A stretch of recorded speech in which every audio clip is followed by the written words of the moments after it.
Good morning, everyone.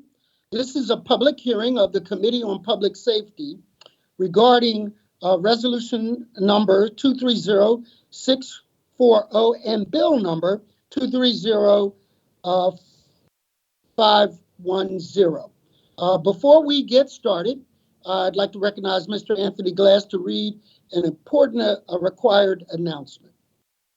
Thank you, Mr. Chairman.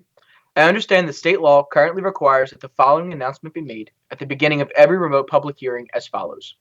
Due to the current public health emergency, City Council committees are currently meeting remotely. We are using Microsoft Teams to make these remote hearings possible. Instructions for how the public may view and offer public testimony at public hearings of council committees are included in the public hearing notices that are published in the Daily News, Inquirer, and Legal Intelligencer prior to the hearings, and can also be found on phlcouncil.com. Everyone who has been invited to the meeting to testify should be aware that this public hearing is being recorded. Because the hearing is public, participants and viewers have no reasonable expectation of privacy. By continuing to be in the meeting, you are consenting to being recorded. Additionally, prior to Councilmember Jones recognizing members for the questions or comments they have for the witnesses, I will note for the record at this time that we will use the chat feature available in Microsoft Teams to allow members to signify that they wish to be recognized. In order to comply with the Sunshine Act, the chat feature must only be used for this purpose. Thank you. Thank you, Mr. Glass. Now, can we take a roll to establish a quorum? And will members please say a few words so that your image will appear on the screen? Yes, Mr. Chairman. Councilmember Gaudier. Good morning, Mr. Chair and colleagues. Present. Good morning. Councilmember Harity. Good morning, colleagues. I am alive so far. That's good to know, Member Harity. Good to know. Councilmember Lozada. Good morning, everyone. I'm present. Good morning. Councilmember Thomas. Councilmember Brooks. Vice Chairman Johnson. And Chairman Jones. Good morning, everyone. Present. Good morning, Member Johnson. Quorum has been established, so we will now proceed. Mr. Glass, can you read the title of the resolution to be heard today? Absolutely, Mr. Chairman. I'd also like to note for the record that Councilmember Phillips is present at today's hearing as well. Member Phillips.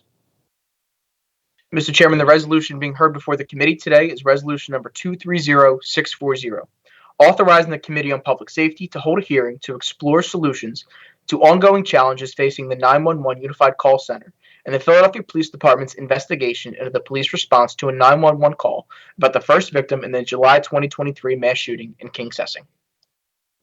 I want to, before we recognize the author of the resolution, I just want to commend her for staying laser focused on the issues related not only to that day, but to the 911 process in general.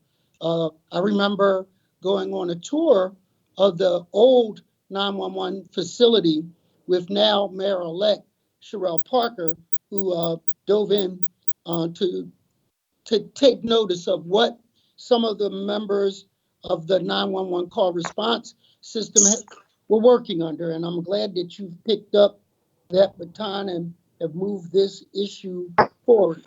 And with that, I recognize Member Goodyear.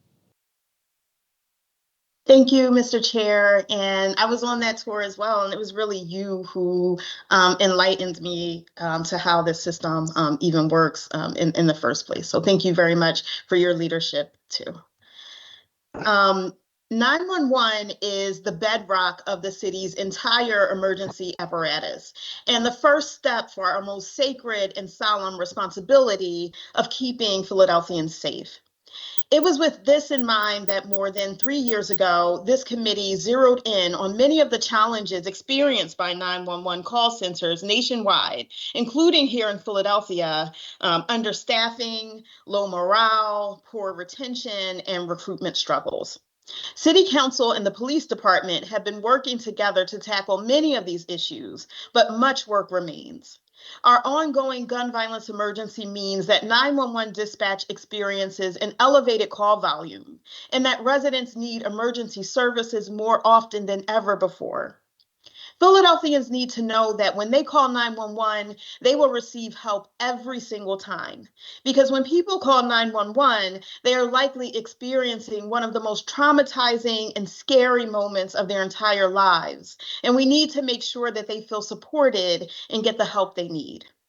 When the city fails to successfully respond to an emergency, neighbors lose faith in the city's ability to keep them safe, making it harder for us to combat gun violence and eroding the progress we've made to rebuild the essential bond between the community and the police.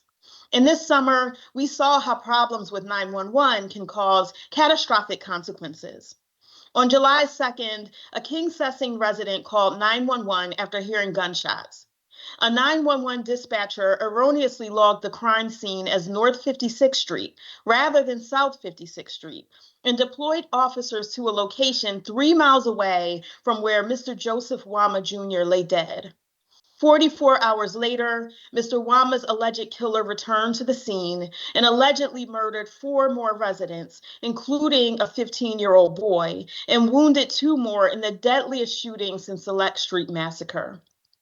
This botched 911 response cost the police department 44 hours it could have used to investigate Mr. Wama's death before the shooter allegedly returned to the same spot and committed 4 more murders. In the wake of this shattering mistake, then Commissioner Outlaw pledged to conduct a thorough investigation and take action to ensure nothing like this ever happens again. And I look forward to hearing the results of these efforts today. I went to Joseph Wama's funeral, as well as the funerals of some of the other mass shooting victims. And it broke my heart to see families grieving the loss of a loved one endure even more pain unintentionally inflicted by the city. I want to make it crystal clear that the goal of today's hearing is not to shame our hardworking 911 dispatchers, many of whom are Black women, or the police department. Rather, we strive to fulfill Council's obligation to give our constituents the accountability and service they deserve, and to provide the police department with the resources they need to respond to every 911 call quickly and successfully. I want to thank everyone participating in today's hearing for their partnership and collaboration, especially Majority Leader Jones and my fellow members of the Public Safety Committee. Thank you so much. Thank you, member. I recall us sharing a room with District Attorney Krasner as we reviewed those audio tapes and the actual tapes from the shootings. And all of us were like taken aback by the tragedy that happened. But what I remembered most is that people didn't sit in that room pointing fingers. Everybody wanted sincerely to point to solutions. And I think that is the spirit of what this hearing is today. How can we avoid that ever happening again? And what do we need to put in place so that it doesn't?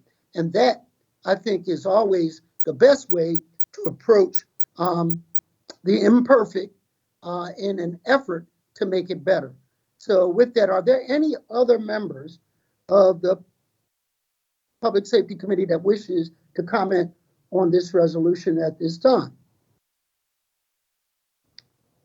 Hearing none. Mr. Glass, can you announce the first panel to testify? Yes, Mr. Chairman. Our first witness will be Teresa Armstrong. Ms. Armstrong, are you there?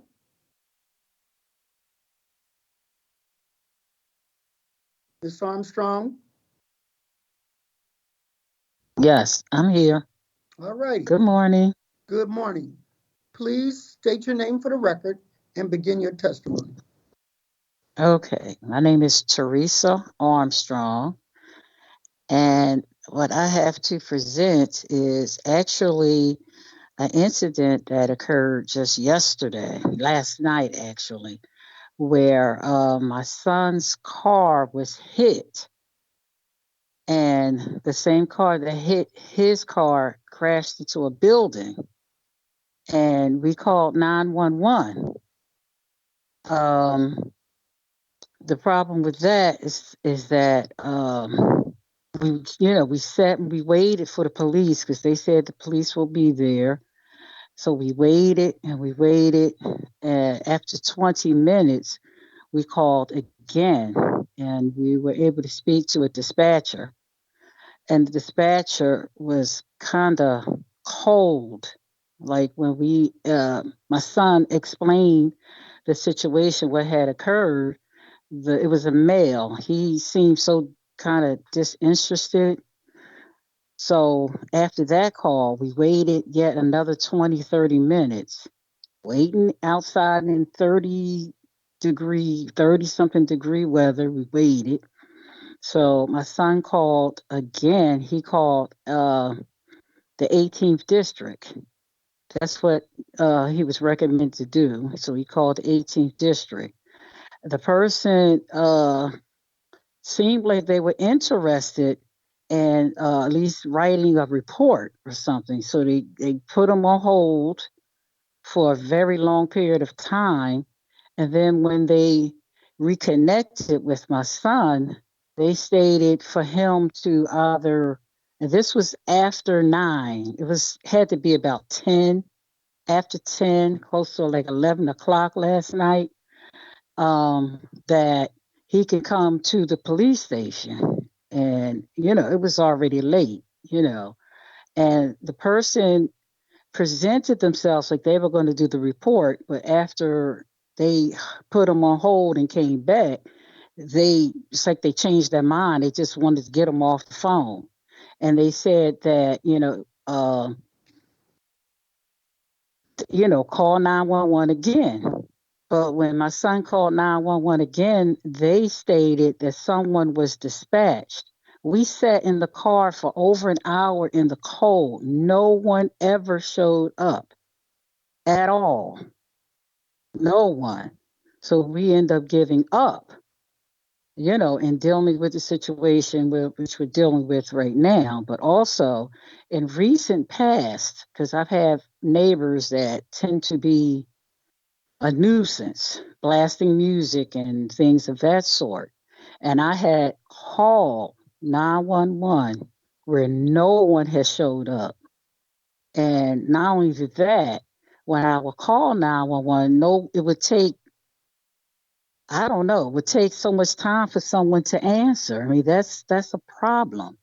That's still a problem. And when they say, well, we'll send someone out there, and a lot of times they're like, it's no big deal. Like, okay, we'll send someone out, kind of cold, and that's also an issue. And then when the police would come, this was recent, I have a Ring camera where I recorded, when the police would show up, they would pull out in front of the address and just drive off. Don't even get out of the car, where it was clear on the video that I have that the noise, you could hear it all outside. They never got out the car. They just drove off. Where it's gotten to the point where I don't feel that I'm going to have any help when I call 911. Will they come? Won't they come? Does someone have to be murdered? Which did occur next door to me. Someone was murdered. Police did come. It took a little bit of time, but police did come. It was a murder right next to where I was sitting in the house right next door. So I was like, I have no faith that the police are going to show up. The dispatchers seem to be like, it's no big deal. Like, it's just, okay, hurry up, get off the phone, type of attitude, type of tone. Yet there are a few that are concerned. And I'm sure they dispatch to whoever is in that's nearby, but the police don't seem to show up. I mean, I don't know if there's another crime going on. I don't hear any police sirens racing to anything, so I don't know what is going on. And I don't feel safe. I don't feel safe because what if I was in a predicament where someone's about to harm me, shoot me, or stab me, and I'm calling 911 and no one shows up. No one answers the phone. But what I would like to see happen, for things to kind of return back to how it was when you dialed 911, someone immediately picked up the phone and they would they would dispatch someone, the police will be there. But that has not been the case.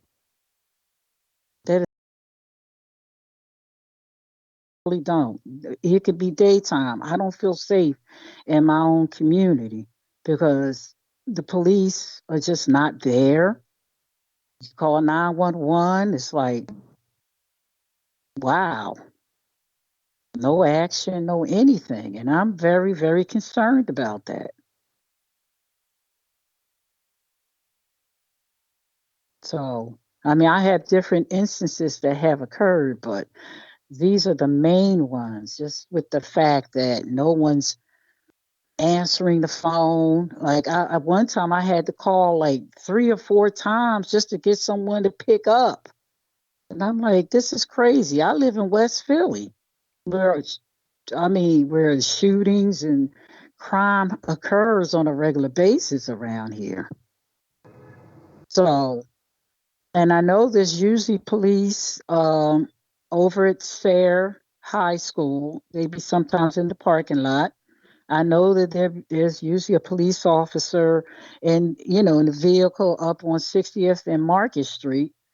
And I know they have their hands full, but stuff happens not only there, it happens all around this whole area. Stuff is going on.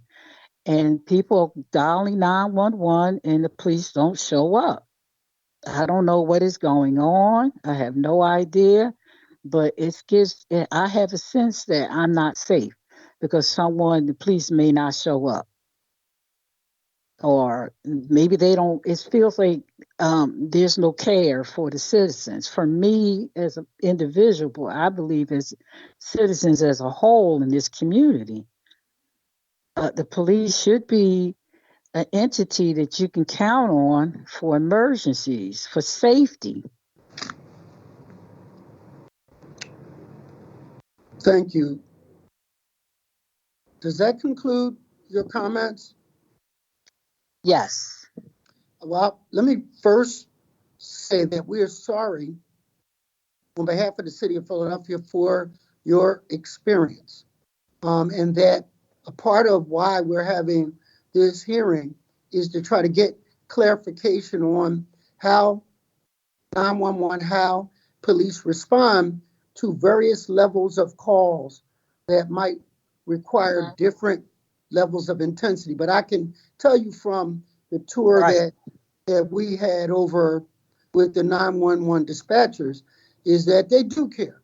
They care enough to come to work. They care enough to do so during COVID. But what we have to do is figure out where in this system that we can be more responsive to your calls and your needs. So I just want to thank you for Right. your testimony. Thank you so Thank you. much. You're welcome. Mr. Glass, Mr. Chairman, our next witness is Maria Rodriguez. Ms. Rodriguez, are you there? Are you connected? Am I connected? Maria Rodriguez here.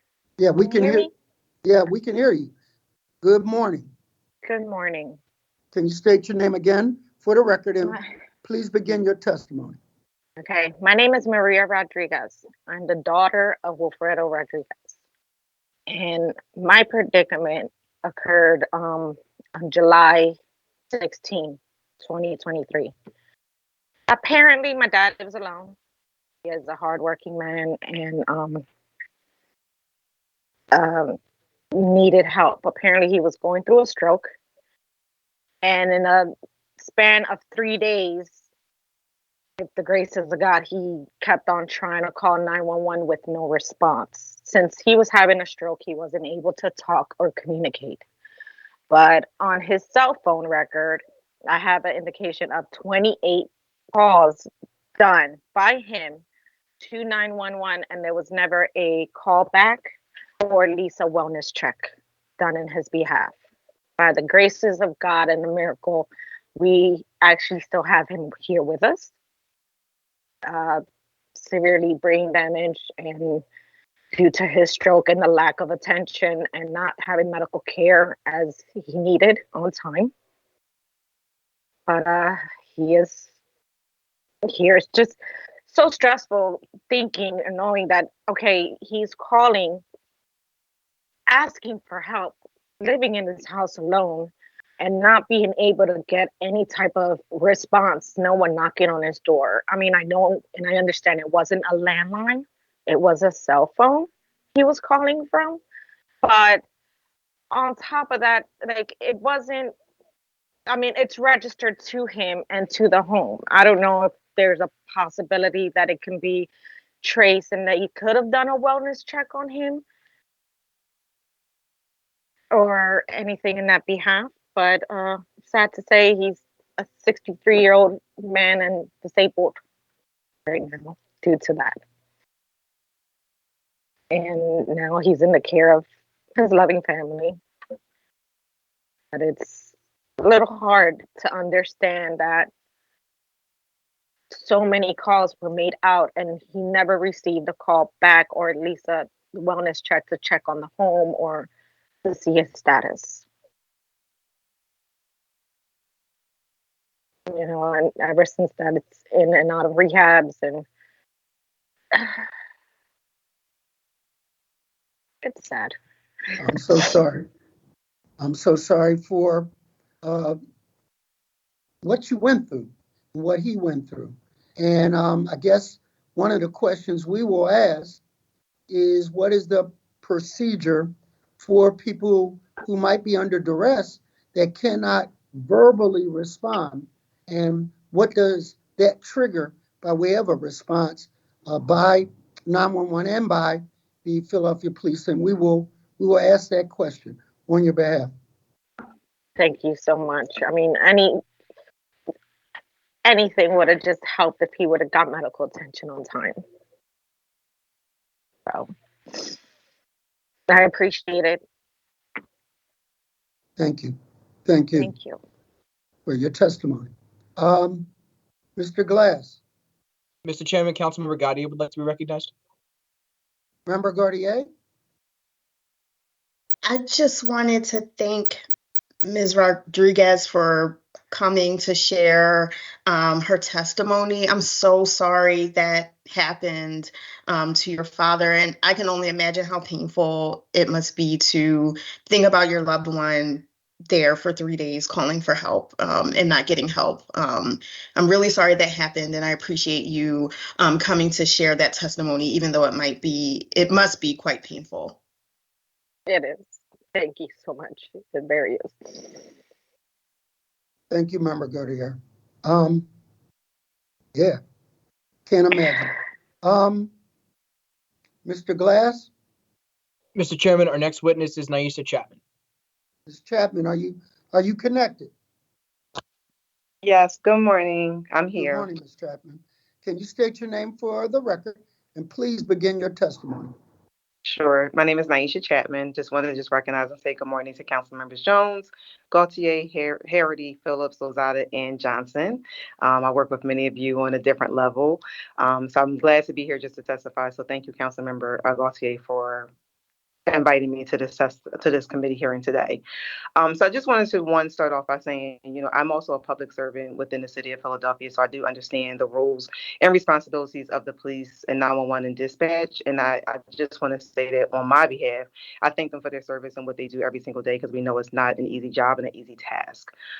So for me, my testimony just involves basically, I've called 911 several times. I have a special needs daughter. I have a daughter with diabetes. So I've, dealt with 911. They've been very responsive in the past as far as coming out, making sure that they answer the phone.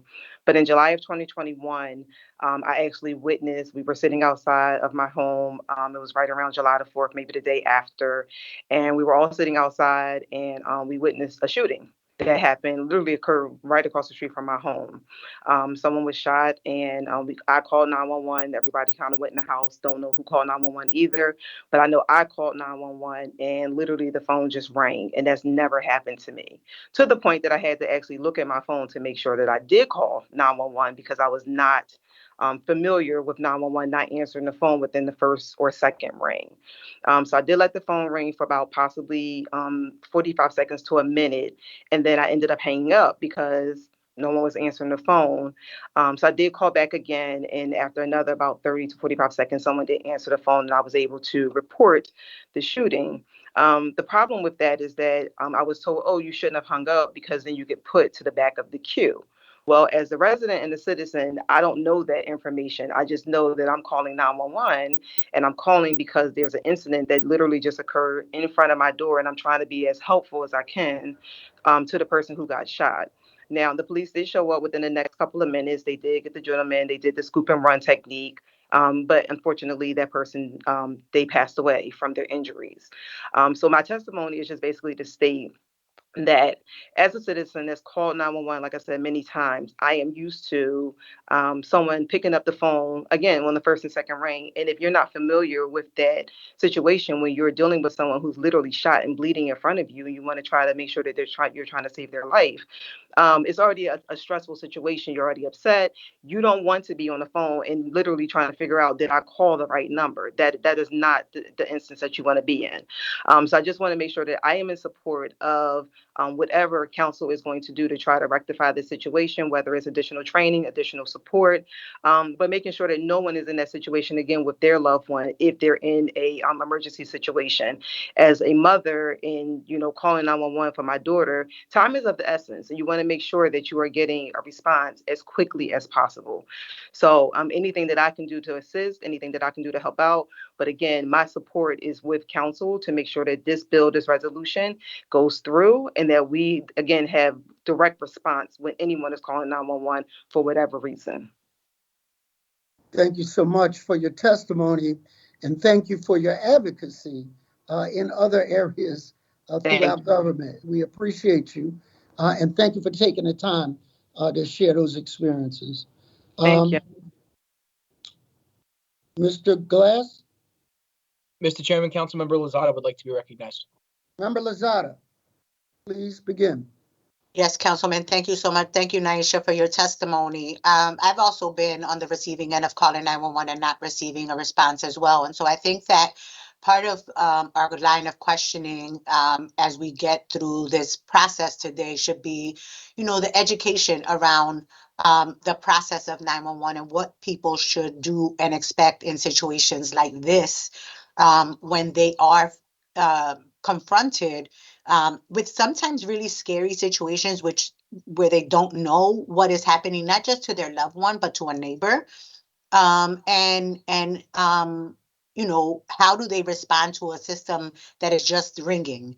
I think that we need to note, right, that if because I wasn't aware either until just now, that if I hang up, I'm going to get pushed to the end of the line regardless of what my emergency situation is. And is that the case, right? Is it the case where you feel like your situation should be elevated, and if you drop on the call, you're actually sent to the bottom of the line?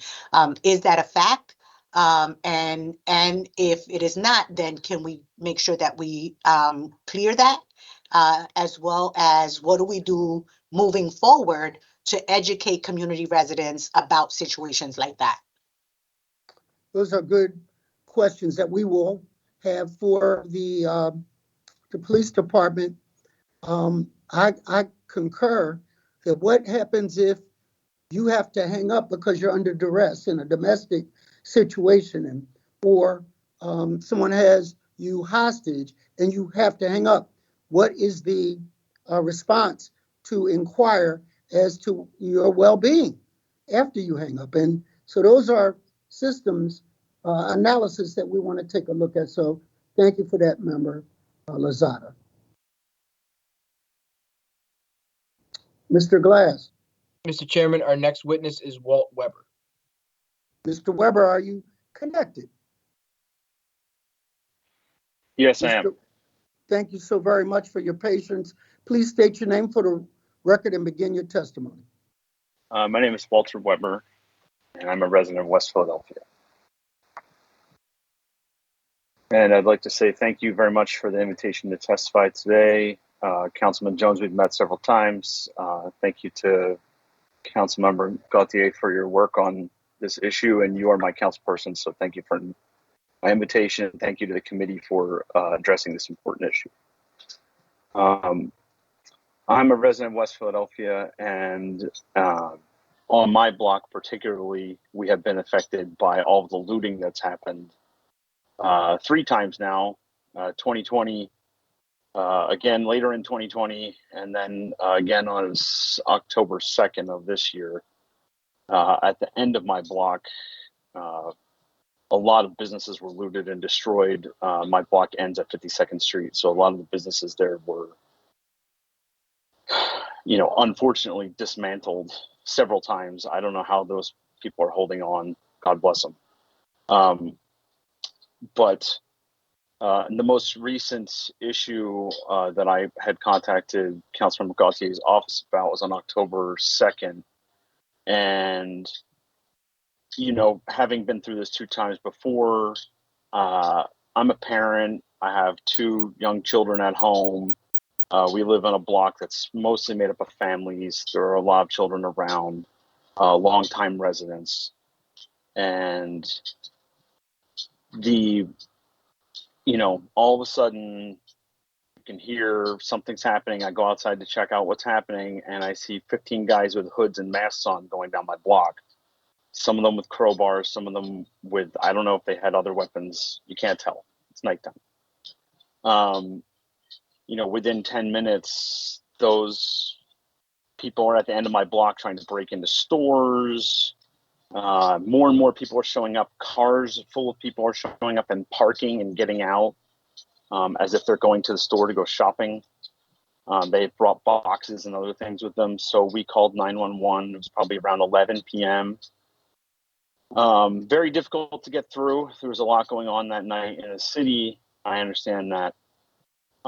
Eventually we did get through, and the dispatchers sounded a little bit in duress or whatever.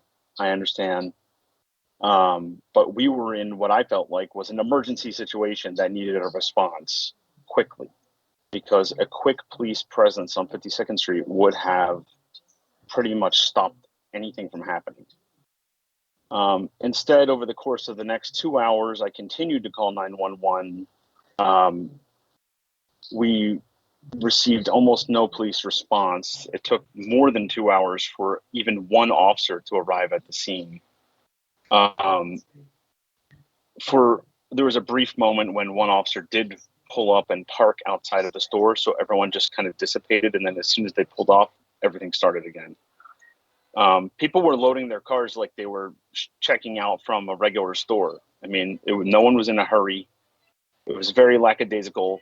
Clearly, no one felt that they were any chance of getting in any trouble. However, we called 911 around 11 o'clock, maybe 11:15 or so. This is continuing to build. And when we spoke to the dispatchers, they started to get kind of combative with us about, why are you calling us? What do you want me to do about it? One of the dispatchers said to my wife that this is a very dangerous situation. What do you want the police to do about it? As if it was a crazy idea to ask the police to respond to this situation. Several times, different dispatchers told us, what do you want us to do about it? And I understand it's frustrating. You're the dispatcher. You're putting the reports in. You're not the one driving the car. You can't get in your car and drive out there. I understand that very much. And I imagine for them, there are things about their job that are very frustrating, but it was we're in a distressed situation. I have locked the doors of my house, closed the curtains, and I have basically gotten all my family upstairs and prepared for the worst, that maybe the crowd will get crazy and start breaking cars, trying to break into houses. I have no idea where this is going. This happened to us twice previously, And the first one was the early 2021, and then the second one, the same thing. My daughter was 2 days old. She came home on Friday night. No, she came home on Saturday during the day, and Monday during the day is when the riot happened. And again, at that time, same thing, no response. Calling 911, no response. And it makes us, it makes us feel as if our community isn't valued or our community is not important. We turn on the local news and I see the police having a press conference saying, "Oh, everything is under control. Center City has been secured. There's nothing to worry about." And they're staying there, and literally I'm watching a guy carry a mattress out of a store and load it into his car while two other guys are prying open another door to a business. And it's as if no one in the city even knew this was happening, but we were calling 911 over and over again. And I imagine the owners of these businesses and I imagine other residents were also very concerned about this for calling 911. Meanwhile, we're essentially trapped in our houses because who knows how quickly this could turn bad. Also very concerning was fires. I was very concerned that one of them would, someone would either by accident or on purpose light one of these businesses on fire, which would then sweep down our whole block. And we would have no way to leave. The late 2020 incident that happened in October ended with the giant truck trying to drive through the police line. I believe several officers were injured in that incident, and then that truck crashed at the end of my block. And then that essentially ended, at least the police response came because of that. But the next morning, as I was leaving the house to take my now 3-day-old daughter to her first doctor's appointment, they were towing the truck from the end of my block past my car as I'm getting a 3-day-old baby into the car to go to her doctor's appointment. Nonetheless, the response time we've had other issues on our block with, as someone else said, a nuisance house. There were over the summer, a lot of young kids gathering, teenagers out past curfew. These people were definitely up to no good, but being loud, being crazy. I know that one of them was up to no good because he was already wearing an ankle bracelet. But calling 911 about that, they never dispatched anyone. No one would ever come. 2:00 in the morning, a raging party happening on our street full of underage children who are supposed to be in their houses because of curfew. Nothing. No one ever comes. And when we call 911, they, at a certain point, why are you calling us back? Why do you keep bothering us? We've put it in to the system. Why do you keep calling? Well, if I called and then 5 minutes later I called again, and then 5 minutes later I called again, maybe that's excessive. I don't know. A building was not on fire. A person was not injured gravely. But as the other community members have testified, it all sounded very familiar to me, the previous testimony, that response times are slow, if ever. And not every dispatcher, but there have been dispatchers that I've spoken with who don't appear to take what we're saying seriously or are dismissive of our problems. And really the most shocking thing to me was hearing a dispatcher say that this was too dangerous of a situation to send police to. I'm really not clear who should be responding if it's too dangerous for police to respond to. Or saying something like, "What do you want me to do about it?" Well, I've called 911. I want you to dispatch police about it. That's what I would like you to do. On the October 2nd night, eventually, a police officer did arrive. Not a SWAT team, not a whole squadron. One uniformed police officer with a flashlight, and they dispersed the entire crowd. That's what it took. One uniformed police officer, not tactical response, not tear gas, which we did have down my block, not any of those things. One police officer arrived on foot with a flashlight, and it dispersed the entire crowd. So when I call and they say, "What do you want?" I want someone to come out. There are, between 40 and 100 people with black hooded sweatshirts on and masks on breaking into a store. It seems as though that's a job for the police to respond to. So I would like to just tie up my comments by saying that I appreciate everyone's work on this issue and for giving me the opportunity to testify about my experiences. I do realize that the dispatching is a very difficult job, and I don't have that job, and the reason I don't have it is because I could not do it. It's very difficult. So I have a lot of respect for the dispatchers. And again, many of the dispatchers have been very professional. They're doing what they can do. And I do get a sense from them, their frustration that they are putting in the dispatch request, but then nothing happens. So then I call them again. So then I call them again. So then I call them again. And if they've done their job correctly, which is they've listened to me, they put the dispatch request in, and then nothing happens, I can't call anyone else. There is no one else to call. So I end up just calling them back again. And they say, "Sir, we put it in. Why are you calling us again?" Well, nothing. It's been an hour and nothing has happened. It's been 2 hours and nothing has happened. And I'd just like to emphasize that, I was on my block was one of the blocks that was hit with tear gas during the protests. My block was one of the blocks that had street battles going on it with police and everything. But this particular time on October 2nd, it was one uniformed police officer with a flashlight that dispersed the crowd. That's all it took. So, Center City, they formed a police barricade around the businesses that were owned by major corporations and blockaded them and protect the Apple Store at all costs. But my neighbor on the corner who sells discount mattresses, no police barricade arrived to blockade him. The brand new open businesses on my block, a new ice cream store, the pharmacy that is my pharmacy that I get my prescriptions at, no one blockaded that. And the police commissioner was on TV saying everything is under control, and everything was very much not under control. I believe at that time it's the new acting commissioner, not the previous commissioner. Nonetheless, there was a commander on television. So I want everyone to know just what our experience is living in the neighborhood, and that we believe that it's important that when we call 911, that it makes it feel like something is going to happen, and that when they say that someone's getting dispatched, that someone actually is dispatched. And I realize this hearing is about 911 dispatching, and that might be beyond their control.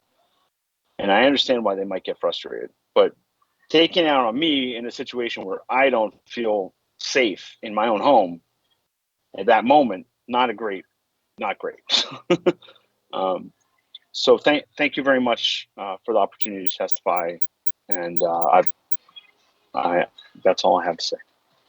Thank you so much for your testimony. You gave me, I know Member Gutierrez and I shared those evenings, and I'm experiencing PTSD at this moment from the call that I got from Member Gutierrez when she was talking about what was going on 52nd Street, and the conversation said she overheard in the crowd that they were now going to my district to loot the 52nd and Jefferson Street Mall.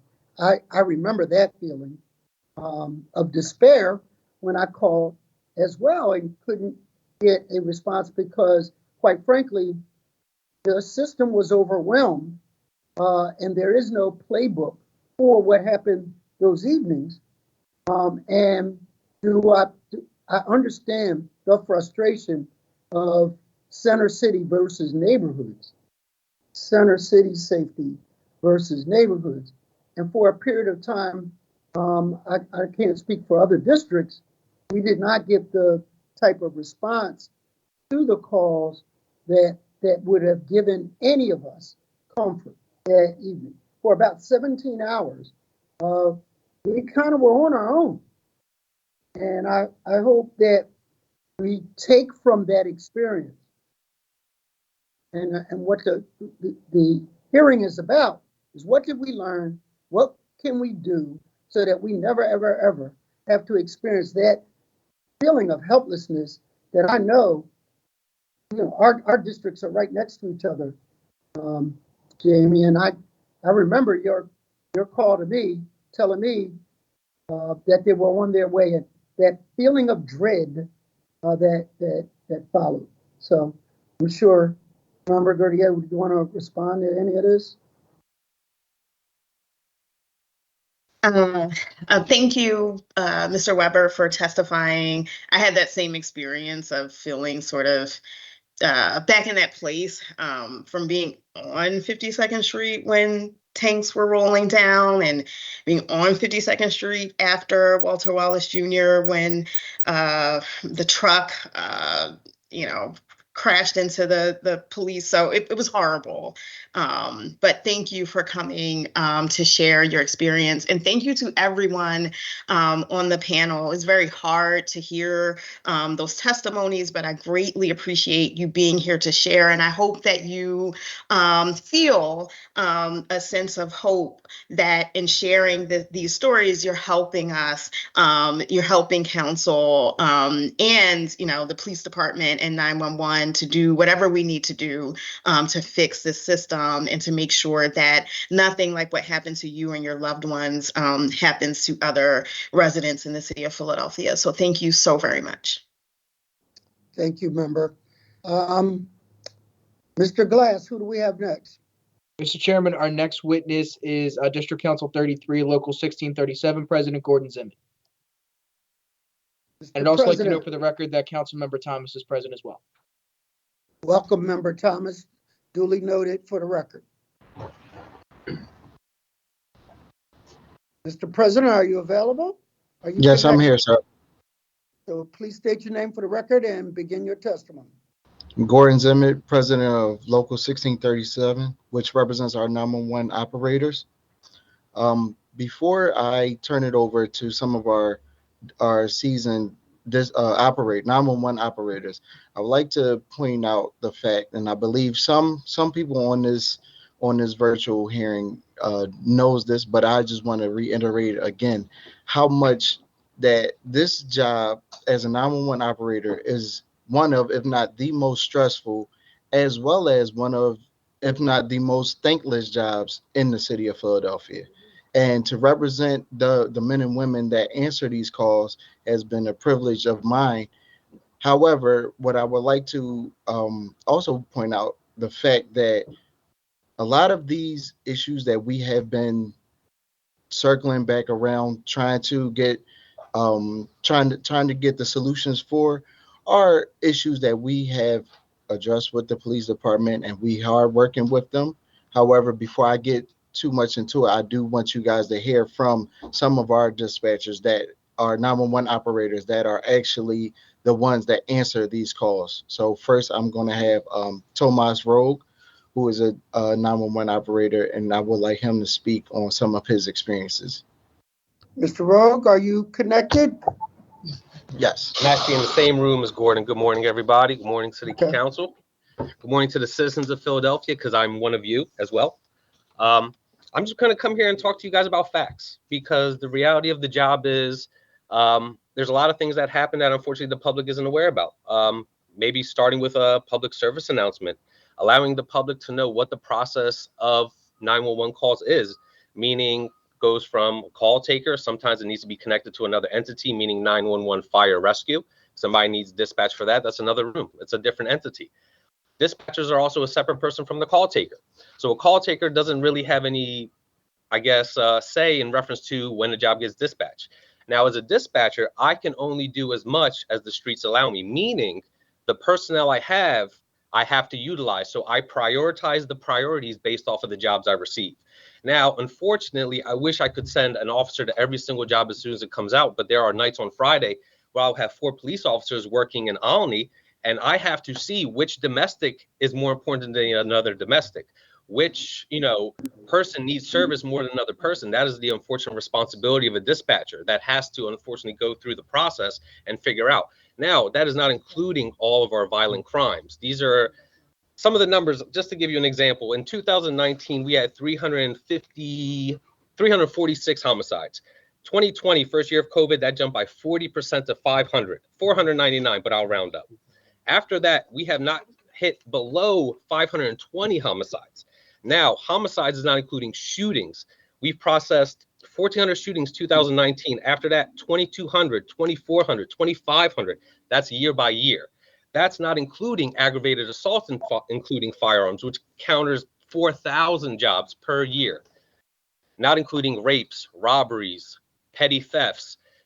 Kias and Hyundais, the last 2 years, hopefully the city is aware of this, maybe gets into a civil suit with the car manufacturers. I dispatch in the mornings multiple officers to homes for reported vandalisms in reference to people breaking into Kias and Hyundais. Stolen car reports in reference to people's Kias and Hyundais being stolen. Investigate autos for abandoned Kias and Hyundais on the highway. That has increased so much in the past 2 years due to that manufacturer defect that I still have to prioritize those jobs.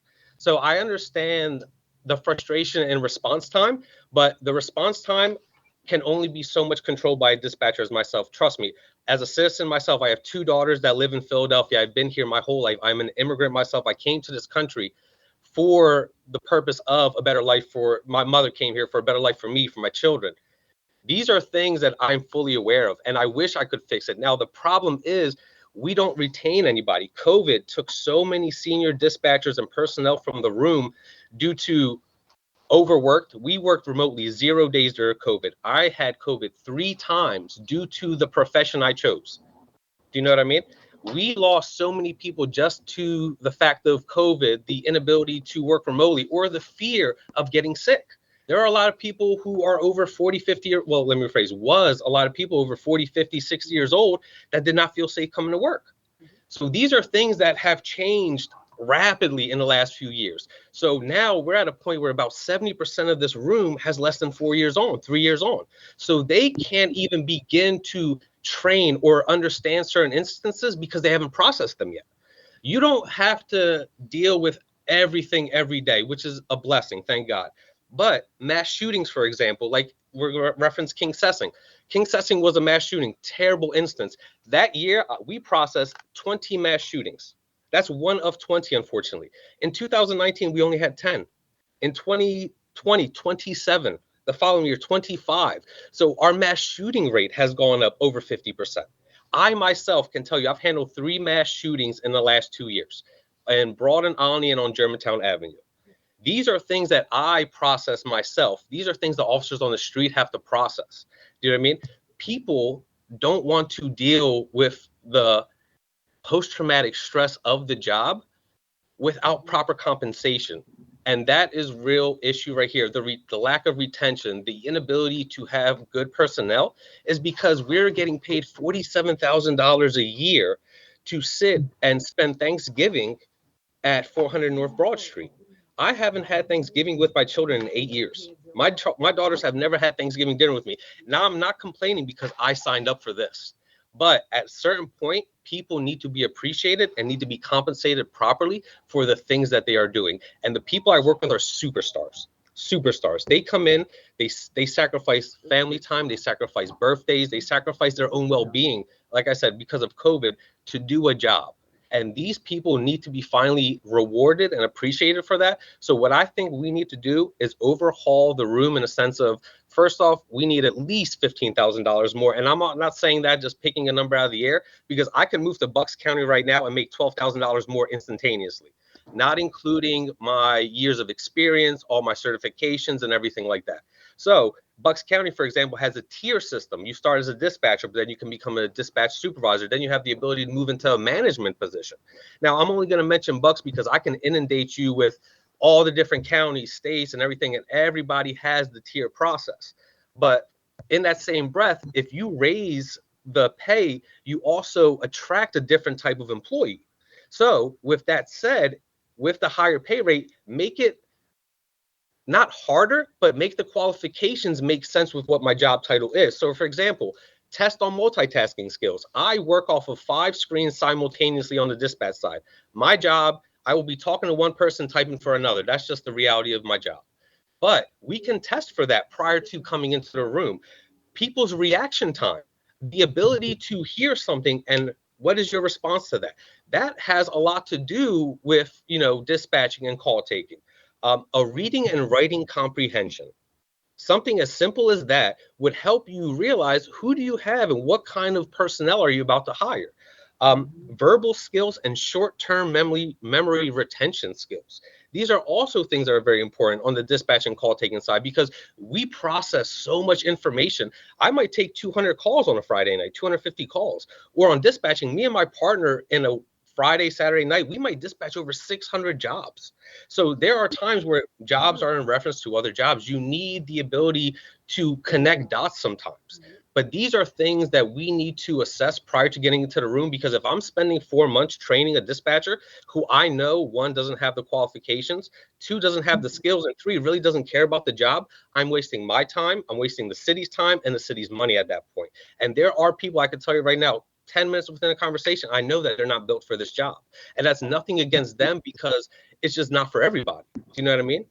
And this is one of those instances where we need proper people in proper places because this is a very important job.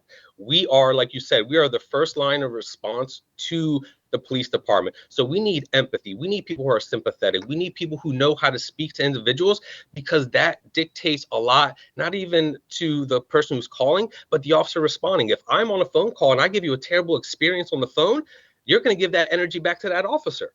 And I don't need that. So I need everybody to be on the same page, because if we can do that, then that sets up a way better experience. But then it also maybe alleviates somebody calling right back. Give them the proper information in reference to what's going on. Auto accident, to reference the auto accident in Southwest Philadelphia really quick, that's a terrible thing. And I wish we could send somebody on a night in Southwest Philadelphia.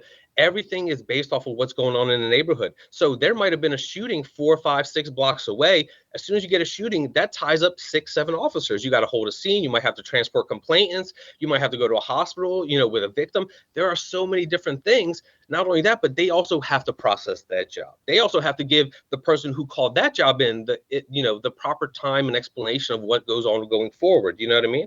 And these are the staffing issues and all that. We have a room full of people that are unfortunately undertrained right now.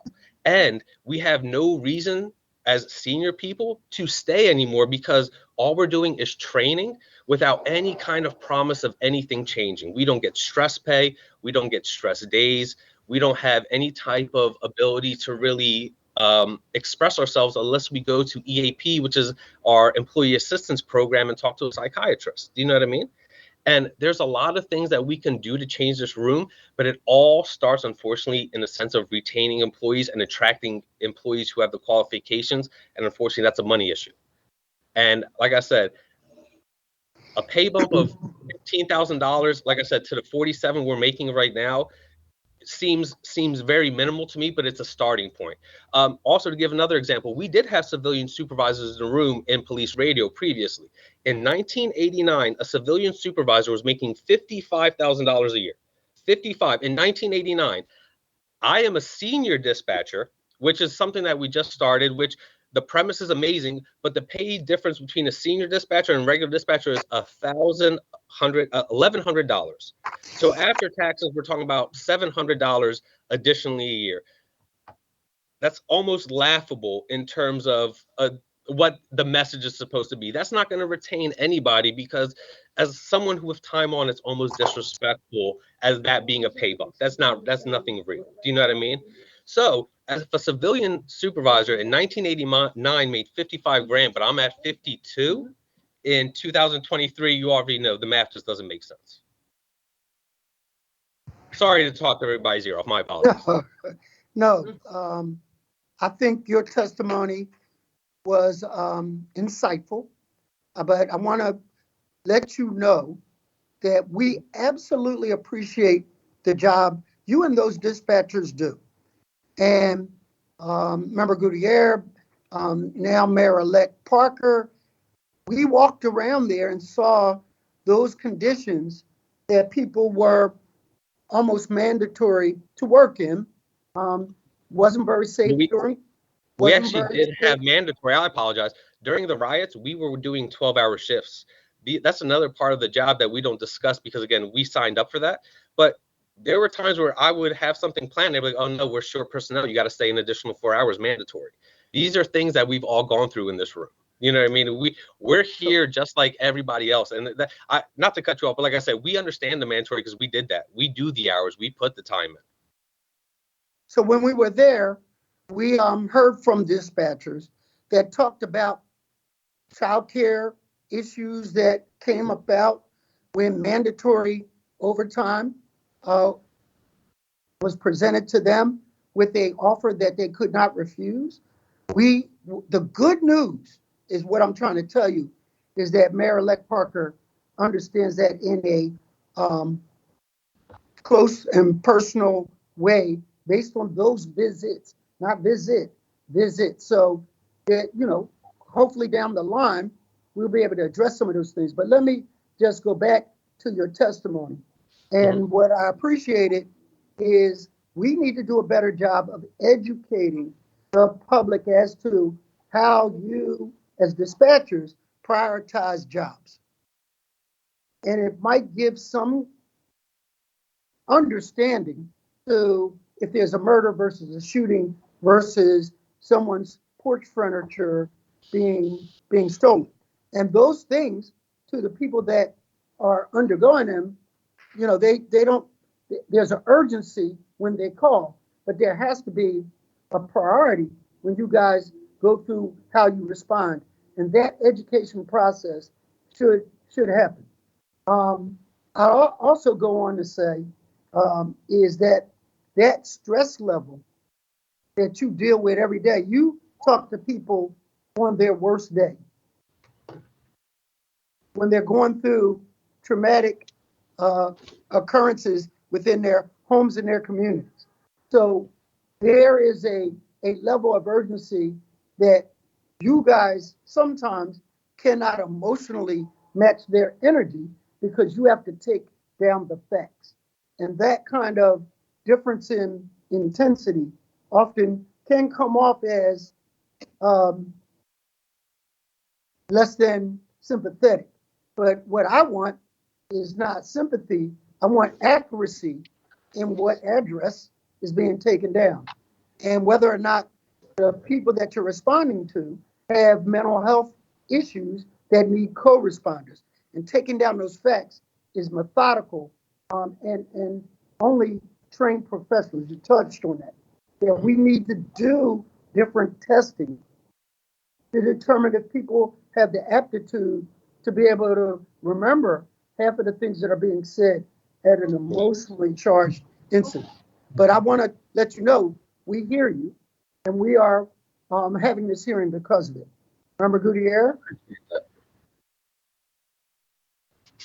Just wanted to thank Mr. Zemek for being here and for really highlighting not only the stress of the job, but the pay disparity, the conditions. I do have questions after the panel finishes, but just wanted to take a moment to say thank you. And the purpose of this is for us to get you guys what you need. So thank you so much. Okay. Does anybody else? Where are we at on the witness list, Mr. Glass? Mr. Chairman, there are 2 more witnesses for this panel before we move on to the police department. But Councilmember Lozada would like to be recognized at this time as well. Member Lozada. I also want to reiterate my appreciation for Mr. Gordon and all of the dispatchers who respond to our most difficult moments. I have family who also works as a dispatcher and have heard firsthand, right, some of their challenges. And so I understand. I really don't. What I don't want is for the dispatchers in this moment to take this as if we are taking a shot at them. I think that this is an opportunity for us to hear directly from them about what some of their challenges are so that together we can work towards making their work environment a better place so that they can serve the residents of the city of Philadelphia. But I have heard and I can sympathize to some of the challenges and about the sacrifices that many of you experience on a day-to-day basis. And I've also heard about how oftentimes you feel unappreciated in situations that you're confronted with and that you feel like you're not heard. We are hearing you. This is an opportunity for us to work together and come up with some solid recommendations to better improve your work environment.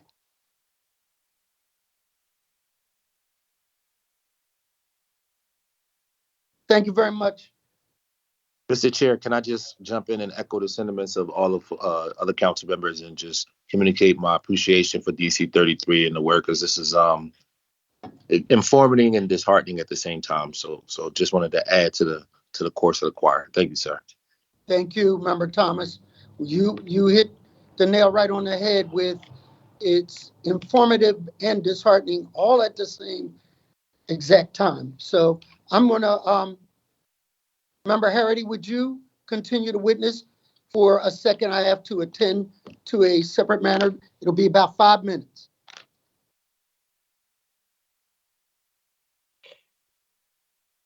Mr. Harity, Councilmember Harity, you are on mute. Sorry about that. Can you call our next witness, Anthony? Yes, Mr. Councilmember Harity.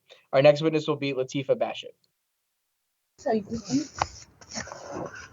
Hello, Latifa. Please state your full name for the record. Latifa Bashir. Good morning. Good morning. Okay, I just wanted to speak on, I've been a 911 dispatcher for the last, going on 17 years. I actually love my job. I'm very passionate about my job. I work North Band majority of the time for the last 10 years, which is the 14th and the 35th.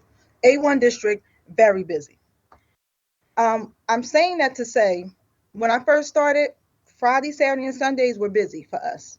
Now it's Monday, Tuesday, Wednesday, Thursday, Friday, and Saturday, and Sunday. We are extremely busy. And it's not just like, I want everyone to understand how we prioritize jobs. Like I said, I work North Band.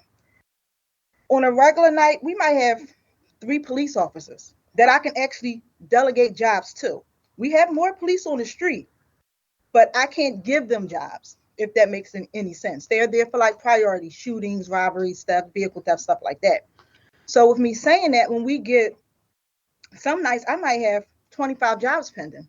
So when I sit down on my 2 to 10 shift, I have to sit there, I go through each job and I see what is the most, I'm not going to say important, because when everyone call 911, everybody who called is important. But I have to sit there and figure out who I'm going to give these jobs out to. And sometimes I might come into work and we might have a job. We have people waiting 10, 11, 12 hours sometimes. So in that instance, what we do is we let the street supervisor know we have this thing where we do 0 cars. And we say, we raise the supervisor, and we say, just be advised, we have 25 jobs pending, no priority ones, but we're at 0 car. Meaning we cannot give out the jobs because we have no one, because they're busy on other jobs. Like during COVID, we worked a lot. Thank God I've never had COVID. I worked every day during COVID. I rarely called out sick. We were mandated at least 3-4 times a week, which is an extra 4 hours. I had an older son, so it was a little more easier for me. Like I've actually taken people mandatory, say, you know what, go home with your kids. I'll stay, because my son was in high school and he can pretty much figure it out. He was like in his last year of high school. So with me saying that, during COVID, we were not compensated. We wasn't thanked. A lot of stuff. I had an active shooting one day on the 35th doing my 6 to 2 shift early in the morning. It wasn't on late, and I believe it was like a Monday or a Tuesday. Someone was actively shooting in a building, and I handled it, and no one came over and said, you did a wonderful job. No one gave me a pat on the back. My partner said, wow, you did a good job. But we did have one deputy commissioner at the time who actually did call my cell phone and tell me, wow, you did an amazing job. They wound up catching the person, the shooter. Unfortunately, someone did get shot and they died. But that was the only time I ever felt appreciated. But it's sad that I have to feel appreciated when someone else family is suffering. Like I said, I love my job. I've been here going on 17 years. I was able to put my son through Catholic school his whole time. From the time I started, my son went to a private Catholic school up until he graduated, St. Joe's Prep, and now he has a full academic scholarship to St. Joe's University. I actually love my job. So I'm one of the ones, like Tomas says, that yes, I do feel unappreciated, but at the end of the day, I actually like the job that I do. And that's basically all I have to say. Thank you for your testimony. I actually have a question for President Gordon. President Gordon, can you tell me the number of dispatchers right now you guys are short? Sure. How many are you budgeted for, and how many do you actually have? We're budgeted, I believe, for 350. And right now I believe we're at about 278, 288. With this newest class, we're at 320. Yeah, that's crisis level for you guys, like you're saying. Okay, I got it. Any other questions from members? I see Councilman have one. Gauthier. Go ahead, Councilman, Councilman Kenyatta Johnson, and then we'll go to Gauthier. Just a real quick question. Is the administration on the call? Like, what is the actual plan and strategy for recruitment to staff up? Because I know this isn't the first time that the staffing levels have been part of this conversation. Point of information, if that's okay. Absolutely.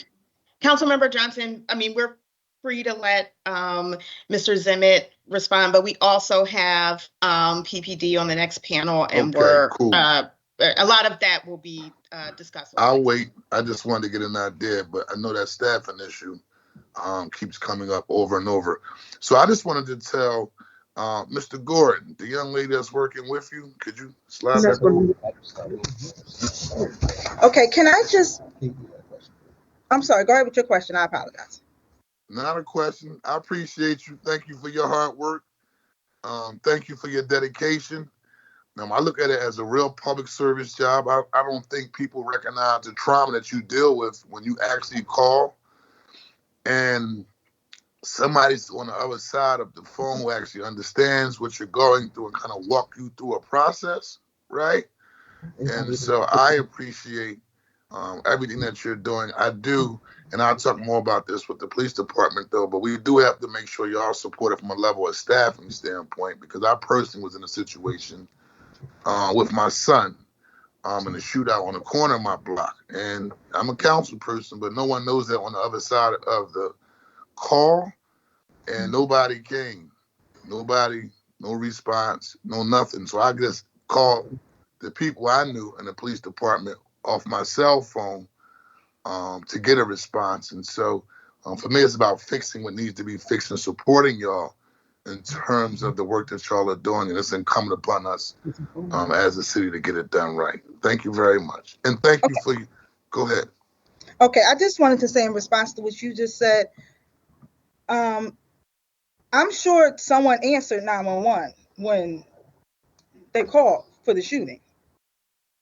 Oh, no one answered 911? Okay, well, I wanted to... No, sis, that phone just kept ringing. Okay, and can I just say that I'm not making up any excuses for that, but when there's a shooting, a lot of people call 911. A lot of people call. And it could be 25 of us sitting in there taking 911 calls, but there's only 2 fire board and members. Meaning, every time we get a phone call for a shooting, I can get the same phone call 5 times. I still have to transfer to rescue.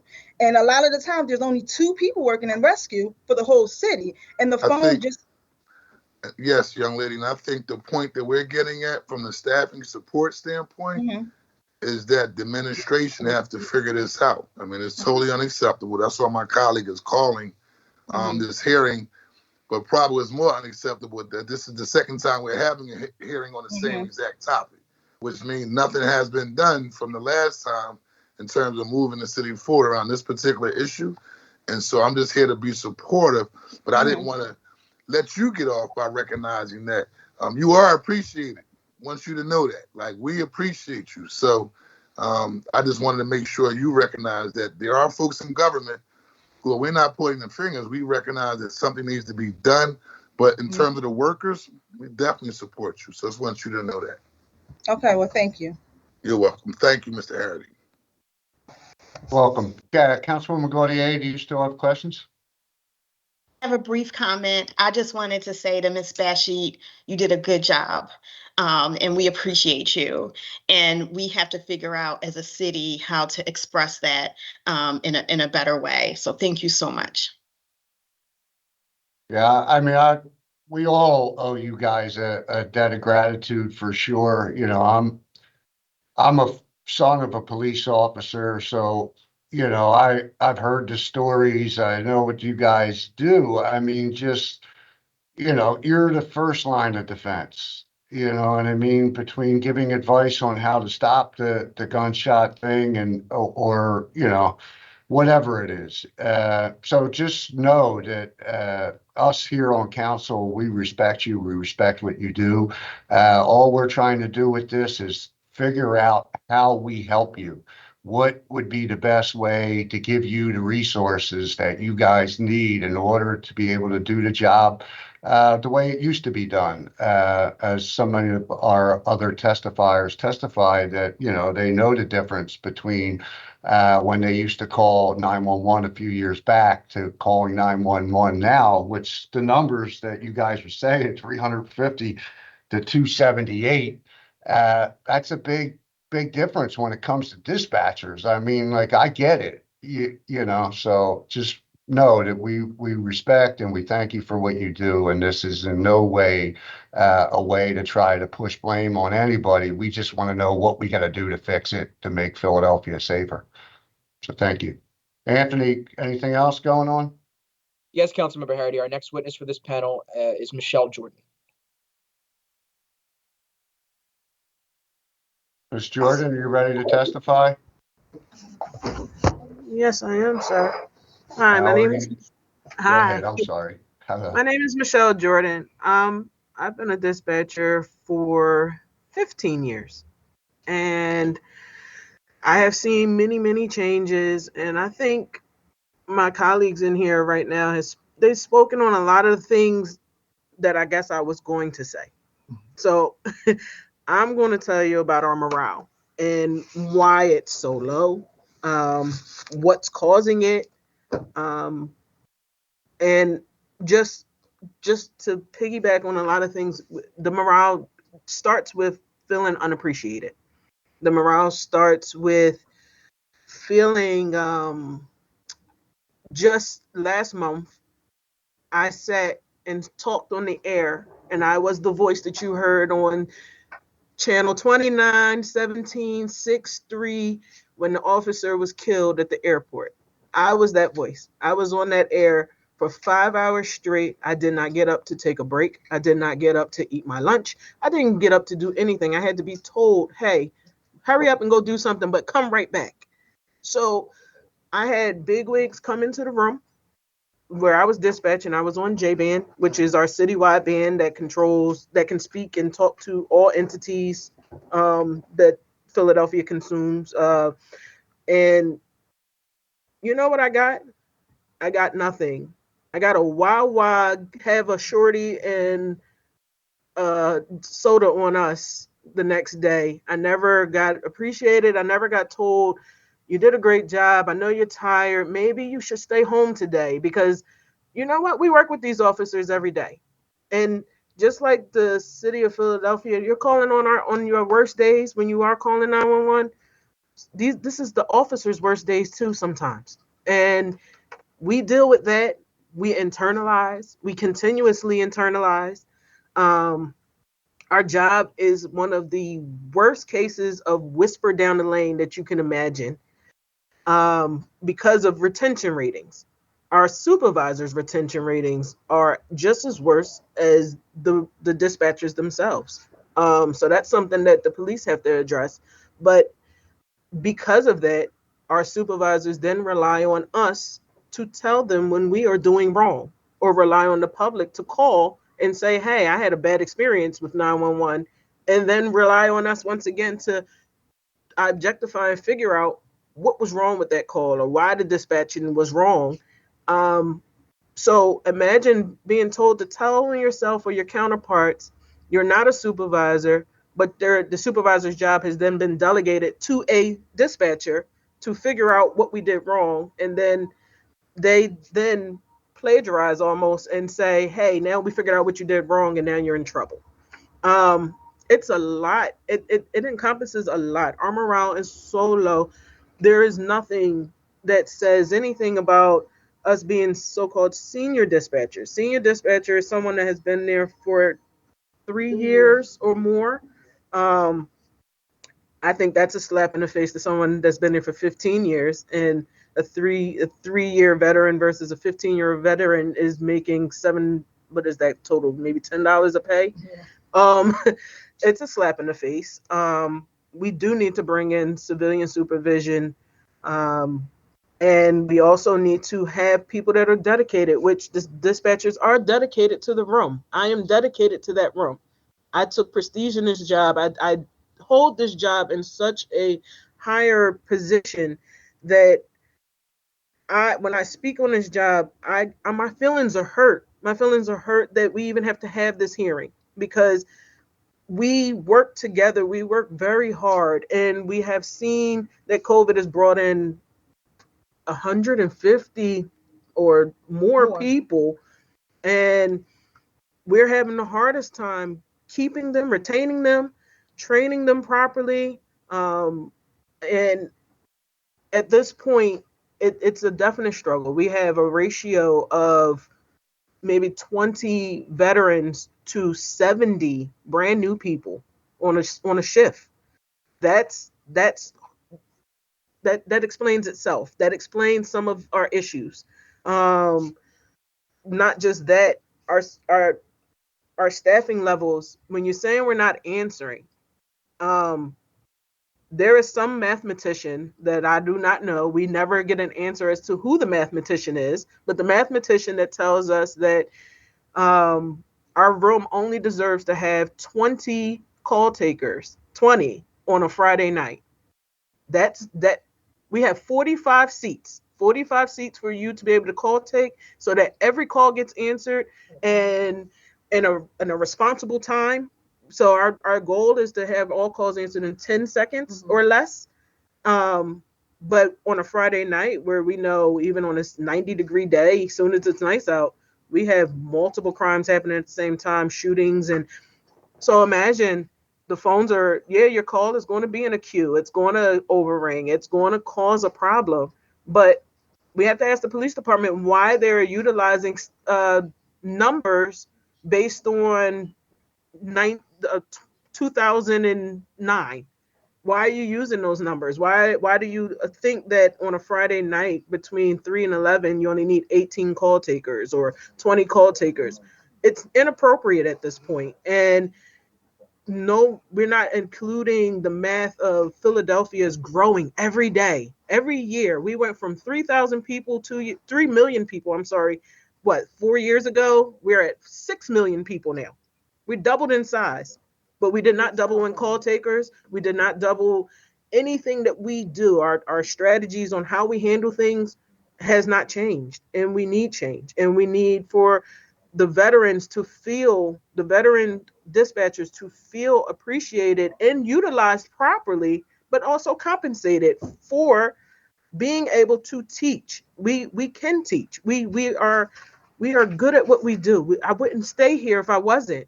I would not. I would think that I would want the best people to answer my 911 call. I want the best people to dispatch the officers so that the officers feel safe. I don't know if we even have officers have lost confidence in their dispatchers. Dispatchers have now we have lost our control of how we control our air and get things out. Everything's in a disarray.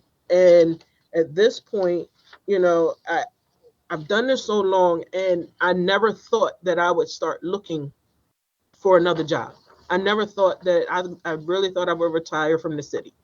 And that's sad, because I have a lot to offer. And a lot of times, anytime we ask questions of the police department, when we sit in these management meetings and things like that, we get very generic answers. We get, why are you not staffing the phone room? We have 45 seats, and why wouldn't you put 45 people in those seats? And then we wouldn't hear about an overring. We wouldn't hear anybody complaining about anything unless it had to be connected to the fire department, which they are understaffed. So they should be here in this meeting as well, because they are dispatchers also. They need to be here to address their issue. But right now, I guess we're going to talk about our issue. But as far as the police department and not answering calls, we have 45 seats. We have 18 people working. That is very important to address. And, you know, other than that, I really don't know what else to be asked of us. We have a good system. 911 on its basis, its foundation is good. The priority system works. It does work. A lot of things that people are feeling is out of the dispatcher's control. It is based on police staffing levels, not 911 staffing levels, because we have enough people to cover 45 seats. We have enough people to cover the 16 bands. We have enough people, but we do not utilize them. We don't. And maybe the overtime thing, or maybe we need to create a new group, and so we can break down and have more people in the room at an active time versus our days off. I can't get into how much overtime we put out. I don't know, but I do know that we are very capable of answering your calls, and we do not mean to sound disgruntled when we answer our phone calls. We do not mean to sound dismissive. I just think that, yes, we do need to create a PSA from your dispatchers to explain how we answer our calls, how we dispatch our calls, and very transparent. Let the police department be transparent on, we are 800 officers short and counting. And then we need to talk about why we have officers doing civilian jobs. But that's another story for another day. I'm done. Thank you. Thank you for your testimony. Any questions for this witness? Councilmember Gaudier would like to be recognized. Councilmember Hardy. Councilwoman Gaudier, you're up. Thank you. First, I wanted to thank Ms. Jordan for your testimony. I also just wanted to thank you for sharing the story about what it was like to take the call when Officer Mendez was shot and killed and the other officer injured. I can't imagine the level of trauma that must go along with that. And we thank you for your service. And also thank you for highlighting how things are in the room, right? And the amount of seats that are filled, and how that translates to 911 response. And thank all of you, Mr. Zimmett, Ms. Bashi, Mr. Raj as well, for your testimony. We're here to support you and to take action and to ensure not only that our constituents get the service that we want, but that the 911 call center is an attractive and desirable place to work and have a career. And I think we all recognize that answering 911 calls is one of the most taxing and traumatizing jobs in the city. And we applaud all of you for the critical role that you play in public safety. I was wondering if each of you could summarize how you think the city can better support our 911 dispatchers professionally and emotionally, and also talk about, what are some of the things that your members say would help them to stay with the city of Philadelphia. If everybody could take a turn answering those questions.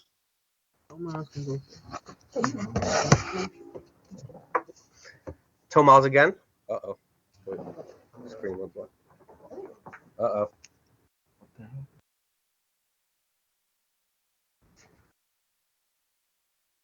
Where did he die? I don't know. No, he didn't die. The screen was just black. We can hear you guys, so I don't There we know. go. I don't know what's happening on your side, and but we can hear you. Yeah, and we can see you. All right. Well, what I was saying earlier, I'm going to say the same thing again. I'm also the shop steward for my squad. So I do hear the issues the room has, the things that people talk about.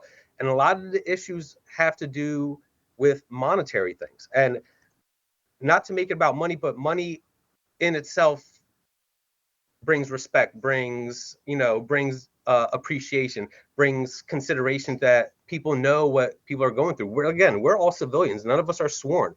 We don't go through the pay increases, nor do we have the upper mobility like my supervisors do. We have a corporal, a sergeant, and a lieutenant. I'll have 6 police officers working in the room at one time. If you combine all their salaries, they're making close to $1 million a year. You know what I mean? Meanwhile, the dispatchers, again, we're making $47,000, $50,000 a year. And again, that's including sacrificing our weekends, our nights, our holidays, our personal time. These are all things that we all put into account, where the only people really now are saying are the ones who genuinely really care about the city and are also trying to make a difference and riding out the storm, because there's nothing really stopping them from leaving. I lost a lot of my coworkers because they went to the counties, they went to the universities, they went to UPenn, they went to Temple, they went to transit police, they went to, Bucks County, Montco. These are all things within, our realm of possibility. The only reason we're still here is because we still genuinely care about the city, and we don't want to leave the city stranded, because if we leave, I think to myself all the time, if I leave, then who's going to take my place? And not to put myself on some kind of pedestal, but I think the same thing, not to joke around. I tell my partner every day that works North Philly with me, the day you leave is the day I transfer out, because I'm worried about who I'm going to work with next. So with the pay increase, with the ability of upper mobility, some kind of promise that I could be a supervisor, a lead, a management role in the department, then I have the ability to want to stay. I'm literally waiting for my pension to hit at 10 years to maybe pivot and go to work in Maine or Vermont, because I know I'm going to process 10% of the amount of work I do now, and I'll have I won't have to deal with the stress of shootings, officer-involved shootings, mass shootings, hearing my officers on the street telling me they're scooping somebody, deal with infants dying. These are things that we deal with on a daily basis, but are not compensated because nobody thinks about it. Nobody talks about it. These are all things that are just happening behind the scenes, but the people behind the scenes are the ones who are leaving. These are the ones that we need to be concrete. We need those written and reading comprehension tests prior to coming, because we need to bring the best in. This is one of those jobs, when I took this job, I felt privileged. Now it's more so like we are privileged to have these people come in. And it really shouldn't be that way, because this is such an important job with so many responsibilities that people should own how great they are and how important they are to this place. But when you're telling somebody that your pay is this and you have no way of going forward, then you're not telling that person that they matter, because you're telling them like, hey, I could just replace you with any other human being, when in all reality, you can't replace me that easily. And again, not to say that I'm God's gift to whatever, but all these dispatchers you spoke to today are just another version of myself, and I'm another version of them, because we all understand the struggle, and we've been here long enough that we know that we deserve more. And it's not because we're money hungry, it's because that we've already gone through these motions. Like Michelle said, she's been here 15 years. Someone who's been here 3 years can make the same amount of money as her. That doesn't make any sense. It doesn't make sense in the professional world. It doesn't make sense in any type of aspect. You know what I mean? And we're also training. We're also, giving advice to the supervisors in the room. These are all things that we're doing that we're not being compensated for. So if you give the people in the room the ability to look forward to something, but not only that, if you're putting the job out there and you see that, the job is $64,000 with these qualifications, you're going to bring in a different type of employee, a different, the recruiting is going to be different at that point. So the inadequacies of the room have to do with everything that goes on outside, because the people in the room are concrete. The people in the room know what they're doing. What we need to do is tell those people we appreciate them, we understand what they're doing, and we want to help them moving forward in the same department, because that longevity only means a better dispatcher. I'm a firm believer you got to put 10,000 hours in to be proficient at anything. And some of these employees are only lasting a year because they don't know what they're getting themselves into. The job is too hard, and they're already on their way out by the time they hit that door, kind of. Do you know what I mean? So we need to work on that retention by first appreciating the people who are already in there, but also letting the people who don't have that job yet know, hey, we're looking for people, but we're looking for quality people. I don't need quantity in that room. I need quality, because you can give me 5,000 people, but if they don't know how to talk to a human being, if they don't know how to be empathetic, sympathetic, or how to look at a map and tell directions, north, south, east, and west, I can't do anything with that. So what we need to do is figure out a way of getting proper people in there, better people in there, while also retaining the ones we have now. Because if we don't change this soon, with the way we're going, in the next 2 years, 10% of that room will have more than 5 years on. And at that point, I don't know if we'll be able to recover from those numbers. Thank you. That was a very thorough answer. So before I conclude my questioning for this panel, I'll just ask if any of your colleagues want to weigh in on what type of support you need professionally and emotionally, and what can help dispatchers to stay with the city. Yes, Michelle Jordan would like to speak. 1 second. Hi again. Civilian supervision is definitely needed. That is one of our top priorities. I believe that we need a tier system because we can save money. A lot of people that come into our job are under the impression that they will only call take. So being a call taker in most counties comes with a pay rate of a certain standard. And then if you would like to make a certain amount of money more, you would become a dispatcher. And then it continuates. But a tier system of how we operate, for one, it could save the city a lot of money, because then we're focusing on one group doing one thing, and then you're moving on in the ranks over time. We toy with this split shift to bring in more people, but on our busier hours. But we toy with it. But if we were to, like I said, have a tiered system, because right now we're saying that we need it because we're asking for more people to be there during certain hours because of the mathematician that comes up with why we only need 18 people on a Friday. If we were to then, like I said, have that tiered system with call takers being something, we have 45 people covering 45 seats, there would be no need for that. And lastly, better working on our training center. The same thing Tomas is talking about, and everyone else, working on our training center, working on how we can't cater to our training center. Currently is suffering. We're catering to the people that we're hiring, not letting them cater to the job that they want. We are allowing them to work from 8 to 4. That's not a shift that we currently have. We've never had it. We work from 7 to 3, 3 to 11, and then we have a steady shift of 11 to 7. And I think we set them up at a disadvantage by doing this and then throwing them into a 7 to 3 situation. And they don't get to see that they don't have childcare during that time. They don't get to see that they don't have somebody to take their mom to the doctors at the morning time. They don't get to see that. They don't have that person to pick up from after school. So we have to go back to standards. We have to have standards put in place. Again, I know COVID, we were desperate. We're not desperate right now. We have to go back. We have to go back to setting standards and keeping them. And also, like I said, pushing for our senior people to have better roles within our job. That's all I pretty much have to say. Do we have to add anything to this? All right, we're done. Excellent and informative testimony. Thank you so much. And thank you for the work you do every day. One second. Before we conclude with us, I do want to share one thing with everyone that's on this virtual hearing. I believe I think I can speak for all of us when we say we all want the 911 operators to succeed. And Councilwoman, you asked us, what do we think we need to help to to reach that succession? And a lot of it is based off what you just heard from these dispatchers and myself. However, this fight, this was already put in place before COVID. Before the pandemic, my predecessor, Frank Halbert, testified to city council, and I believe Councilman Jones actually alluded to it. And that right there told you what exactly we needed. Now, again, the police department has been doing an amazing effort as hiring people.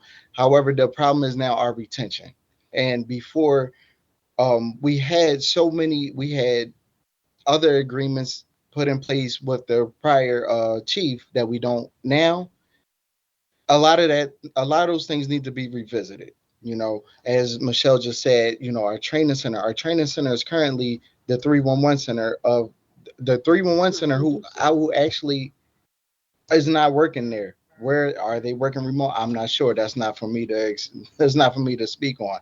However, that training center has, I want to say, between 25 to 30 monitors. Well, we've been getting classes of over 40. So, and our training staff does a good job of navigating who they have with what they have and doing the best that they can to prepare them for when they do get into the room. But those are some of the things that we need to look at again. The funding again is just a start. Again, the morale has been low. Of course, the pandemic lowered morale across the world, honestly. As far as the senior dispatchers, the supervision. In the fire, when the 911 operators look over at fire, and the fire department has civilian supervisors over their operators, it can be done, and it's something that really needs to be looked at, because over in fire, those are qualified operators that become the supervisors. Over on the police side, and police 911 operators, our supervisors are sworn personnel. Now, is it something that is definitely something that we need to look at? Again, working through the pandemic lowered the morale. Working through not being able to work remotely, still having to come in. When everyone was home, these 911 operators were there. So when you look at it and you ask them to ask for more and more and to continue to doing the job that they do, and they do it without question because they do care. When you ask that, and then there's no kind of compensation, nothing to look forward to, that's what our operators look at. So again, that's why we're on this Zoom, so that everyone can get on board. And with anything that you guys need, I can submit whatever it is you guys need.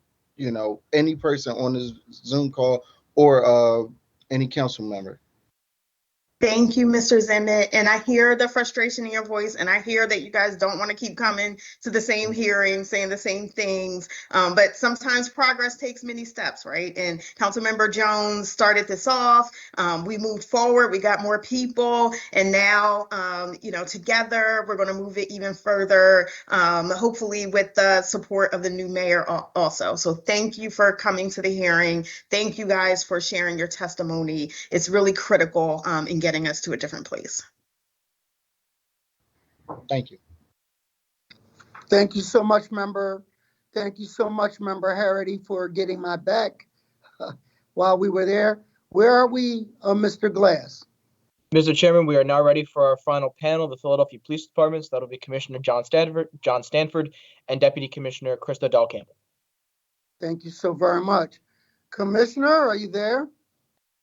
Good morning. It's still morning. I am here. A lot to take in, a lot to unpack there. And, again, I hear the echoes of one, starting with citizens that have called in and testified this morning. Again, a lot of moving stories, a lot of incidents that I can, understand the sentiment of how some folks feel. Want to express my condolences for the folks that we lost in the King Sesson incident. and those that were traumatized as a result of that incident, which ultimately has led us to being here today. And I also want to acknowledge the work that's done by our police communication dispatchers. That is something that goes unnoticed, and listening to them express that today, and it hits close to home of understanding the work that they do each and every day, and it is taken for granted by many. Certainly not, I would say not those of us that understand that and know that in this profession. They are our lifeline on the street as police officers, and so, but it is a very, very challenging profession, and one that gets overlooked. And so I can completely understand their sentiment, and hopefully out of this hearing today will come some solutions, one for them, but also moving our department forward, and being able to serve the citizens of this city in the highest possible way. I will share my screen and start off with just going through some of the points that have gotten us here. But I, I may be working backwards in terms of connecting on some of the things, the issues that have been brought up. So we'll kind of jump right into sharing my screen so that everyone can see.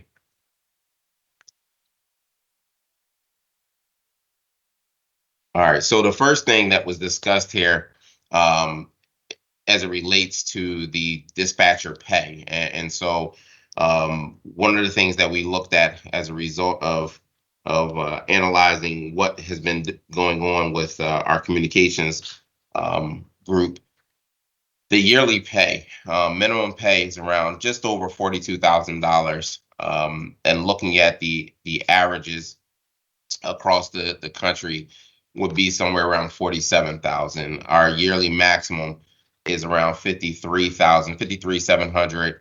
And again, the averages are somewhere around 64,000. And so just right off the bat, they would be looking at, to bring our folks up to a minimum, they would need a 10% increase.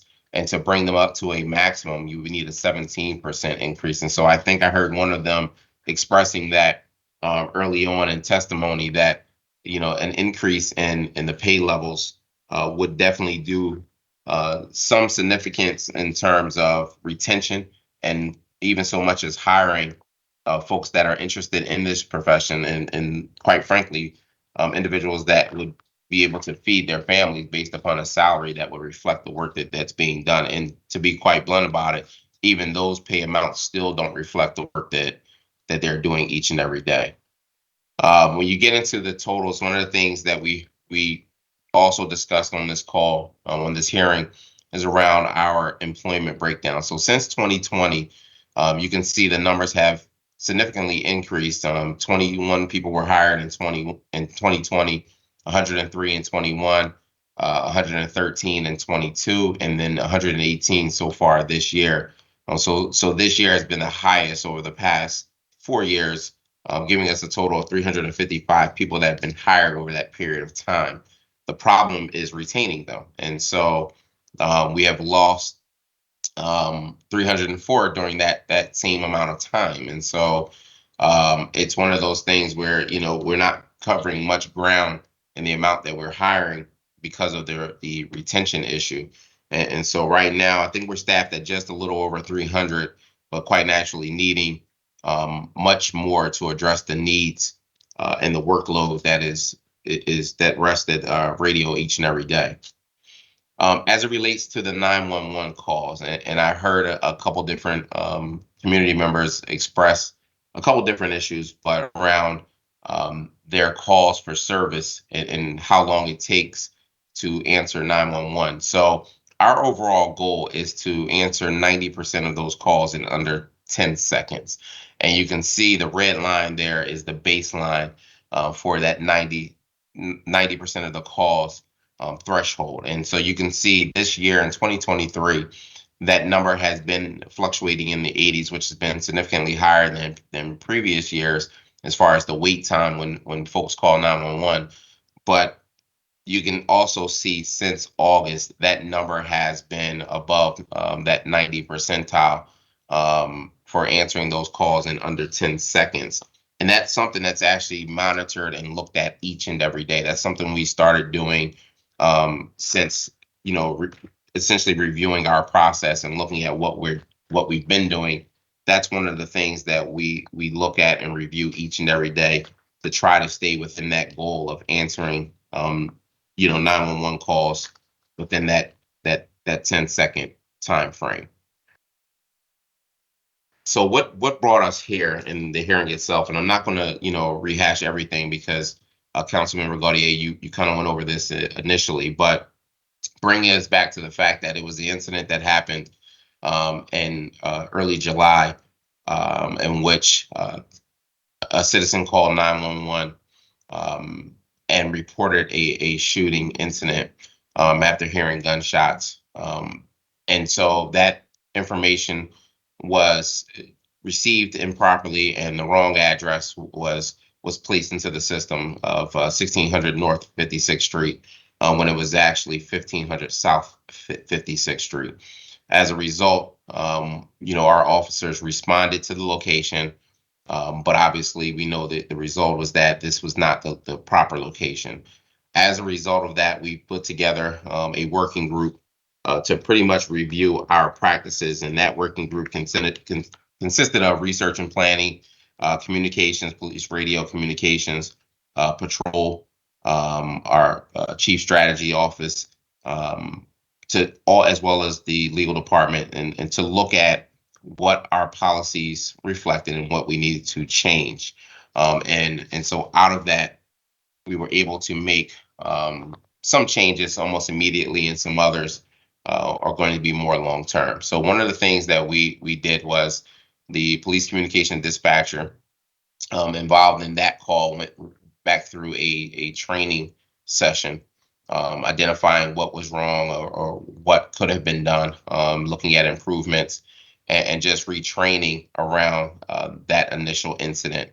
One of the other things in terms of looking at was how when individuals call 911, what are they asked in terms of our greeting. And so the greeting was changed from just a 911 radio dispatcher name, or I'm sorry, radio dispatcher number, how can we help you?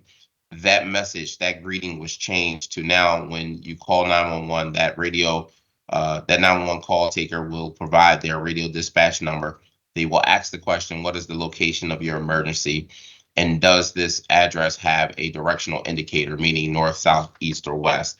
And that was implemented immediately to be able to address any type of issues surrounding a direction, as well as when we do callbacks, that's now a recorded conversation. Before, when we would call back to an individual that would call 911, we had a supervisor call back and radio would call back. That call was not recorded. Now that conversation is being recorded, in which citizens will be told that once they are connected with a police department supervisor, that information at that point is being recorded. So that is something also that has changed as a result of this incident.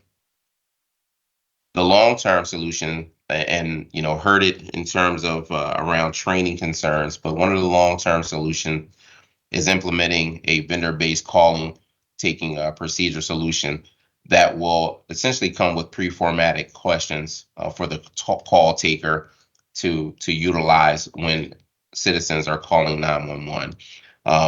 We're looking to have that implemented and fully operational by January of 2025.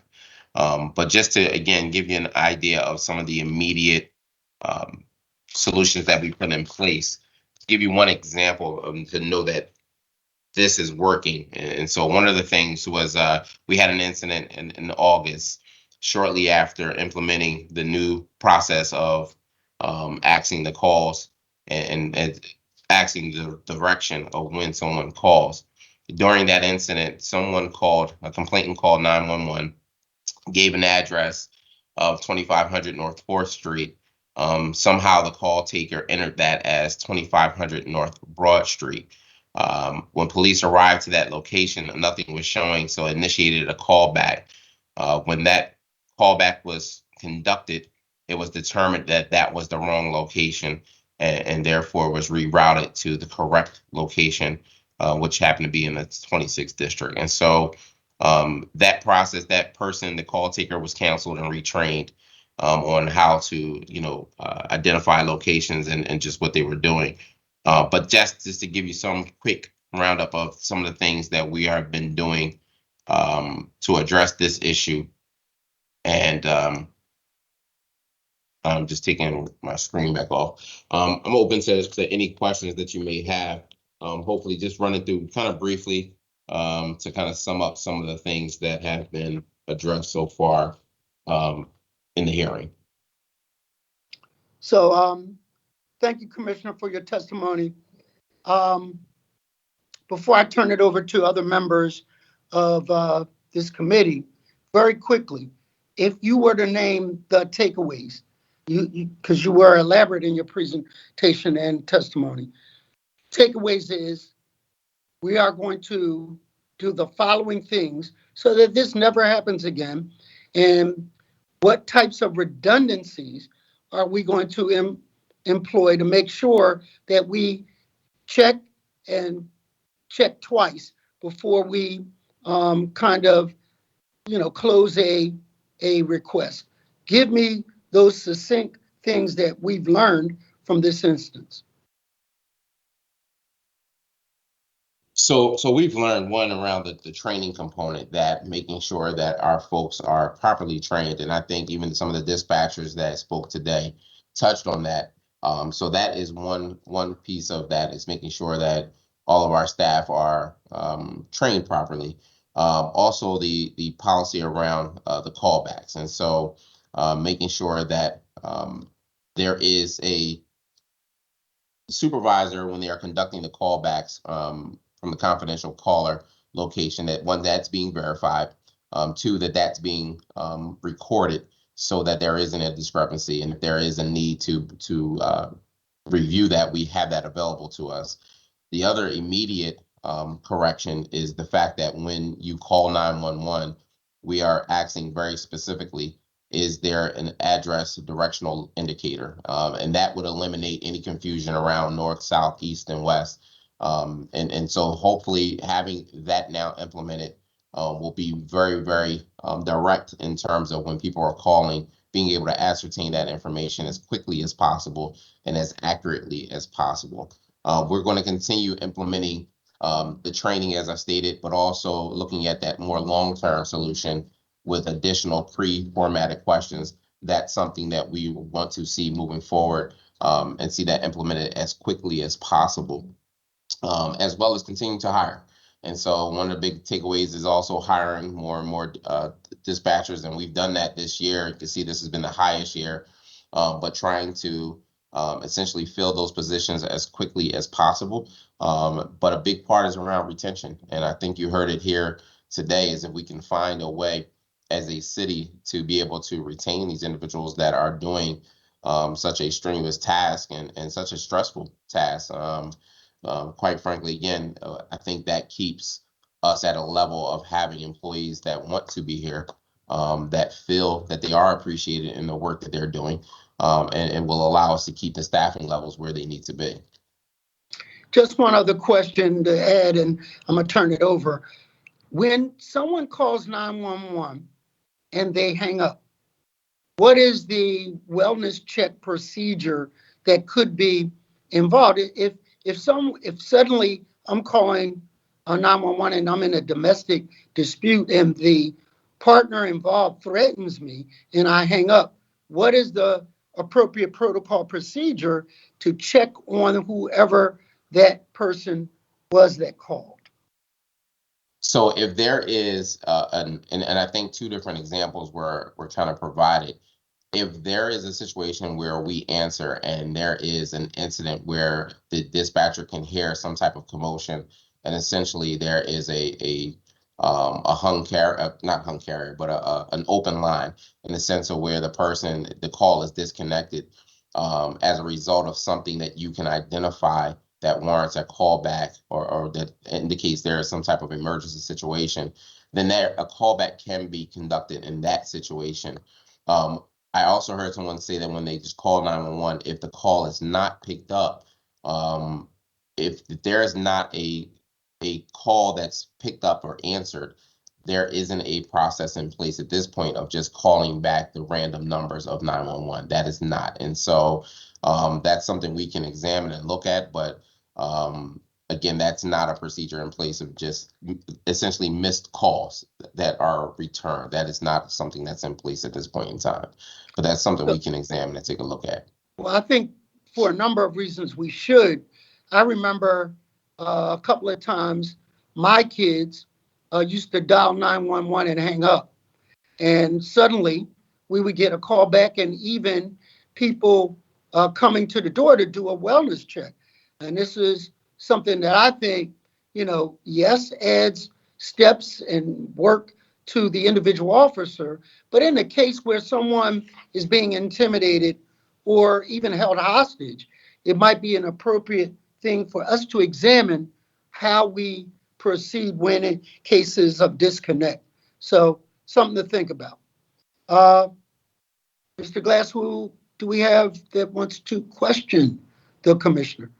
Mr. Sir, if Chairman, I could just Councilmember Gaudio. Say it again? one thing. If I can point out something in response to your question around that, is if one thing we have to just keep in mind is that the cell phone usage today is much higher than landlines. And so when folks are, if they are calling from a cell phone and a call is disconnected, as far as a wellness check, that's not always possible because we won't know their location. And so I know someone had asked that question earlier. If it's a landline where we know it's tied to an exact address, there is a possibility there. But when it comes to a cell phone where it's bouncing off a tower, we may not be able to pinpoint or an exact location. So I just wanted to clarify that. But Commissioner, can we at least call back to the number? Oh, absolutely, absolutely. And that's a part that I think we can take a look at how that would go about being done and the steps for that. I just was referencing the actual wellness check because so many people use cell phones as essentially as their home phone today because they're always on the go. There are a number of folks that don't have those landlines. And so I just don't want the general public to hear and think that we would then have the ability to know where they're at just based on their cell phone. Understood, and thank you for that. Member Goodyear? Thank you so much, Mr. Chair. And thank you, Commissioner Stanford, for your testimony and for your partnership. Council is not ignorant of the fact that 911 dispatches nationwide are experiencing these issues. This is not a Philadelphia-specific problem, but we look forward to continuing to work together to enact a Philadelphia-specific solution. And I also want to thank you, Commissioner Stanford and Deputy Commissioner Dow Campbell and your team for following through on your pledge to investigate the incident on July 2nd and for taking the steps to implement changes to ensure that this never happens again. What struck me in what happened with that call related to the initial victim of the mass shooting was that we had a person who was probably scared, but they called 911. They were descriptive about what happened. They even participated in the callback, right? I really appreciate the change towards making sure that the callbacks are recorded. I thought it was unfortunate that we weren't able to parse through a recording of the callback to understand where we went wrong. So I think that's a meaningful change. I did want to ask you about this sort of pre-formatted the questions with the new vendor. Why can you explain why that would take until 2025 and what the process will be to get that in place? I can pull in. Yeah, I was just about to tap in Deputy Dow Campbell, and she can pull someone from her team to explain the process that we're going through to get the vendor and everything up and running. Good morning, everyone, and good morning, Councilwoman. I am Krista Dahl Campbell. I'm the Deputy Commissioner of Organizational Services.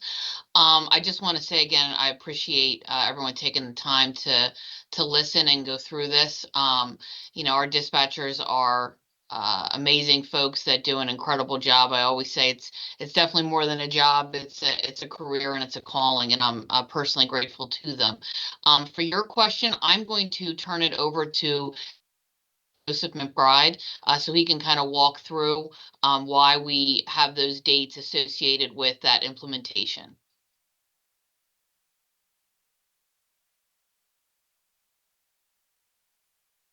Hi, I'm Sergeant Delaney from Inspector McBride's office. Can you hear me? Yes, state your name for the Sergeant record, Patrick please. Delaney. I work in Inspector McBride's office, and to the question about why it's till January 2025 for the implementation of that. Currently, right now, the city with OIT and the Philadelphia Fire Department and the Philadelphia Police Department are working on a unified CAD system. That's a computer-aided dispatch software. So anyone that went into the rooms, ours in the fire room last time, would have seen that we were on two different CAD platforms that didn't talk to each other. We're moving to a unified CAD platform that talks to each other. And then from that, we build the interface that allows APCO to be able to work. So we have to get to that CAD platform to create the interface so that we can put APCO into place. Okay, thank you so much for that. My next question for the commissioner or deputy commissioner, Dow Campbell. I'm curious to know if our dispatchers handle more calls per capita than other 911 dispatches, and if so, how much more? So I don't know in terms of we have a breakdown per capita, but I'll tell you anywhere between 2.5 million to 3 million calls for service a year comes in for this city. And when you look at it, it was touched on, the more and more violent crime that we have, the more and more crime that we have in the city overall, those calls increase, right? And so that's why it's such an important piece, and this all goes hand in hand of us continue to attack the crime in the city, because as we drive crime down, both violent crime and quality of life crime and all crime, property crime, as we continue to drive crime down, those calls into 911 are decreased. And so that's one of the big differences that you see between our city and some of the surrounding townships and neighboring areas, is that they don't have the same amount of violent crime, the same amount of that call volume. And so that's just something we have to be mindful of as working as a city, all of us, to drive the crime down and continue to drive down some of the issues that we see, because ultimately that would lessen the load of what comes into 911 to allow many more of those calls, those dispatches. Same thing with people, having to wait for an abundance of time for an officer to arrive. That's not because the officers don't want to come and handle their incident, or that they don't care. It's just because they are running from call to call. And so it's just that's all a part of the call volume. But I don't have that breakdown per capita. I don't know if that's something, DC Dow Campbell, if those numbers are available, or if we need to get those and get back. Staff Inspector McBride, do you have them? If not, we can look to get them. No, Commissioner, what I can say on the, I'm sorry. Go ahead. So I'm sorry. Each 911 call center may be a little different. So if you're just comparing us to Bucks County's intaking all those 911 calls and then dispatching them to different townships. So the data from Philadelphia is not going to match the data for Bucks County and vice versa. And that may happen in different places, just like Kansas City, for example. Kansas City's in a county, they're dispatching to multiple different locations, different cities, different townships. So our numbers may not match someone else's numbers because they're going out different as they're coming in. Do you all think it's important for us to have a sense of that? We saw the chart about where we sit in terms of minimum and maximum salaries and how we compare regionally, but do you think it's also important, as we're pegging the salaries of our existing staff and trying to be competitive to hire new staff, do you think it's important for us to understand how our call volume also compares to those other areas?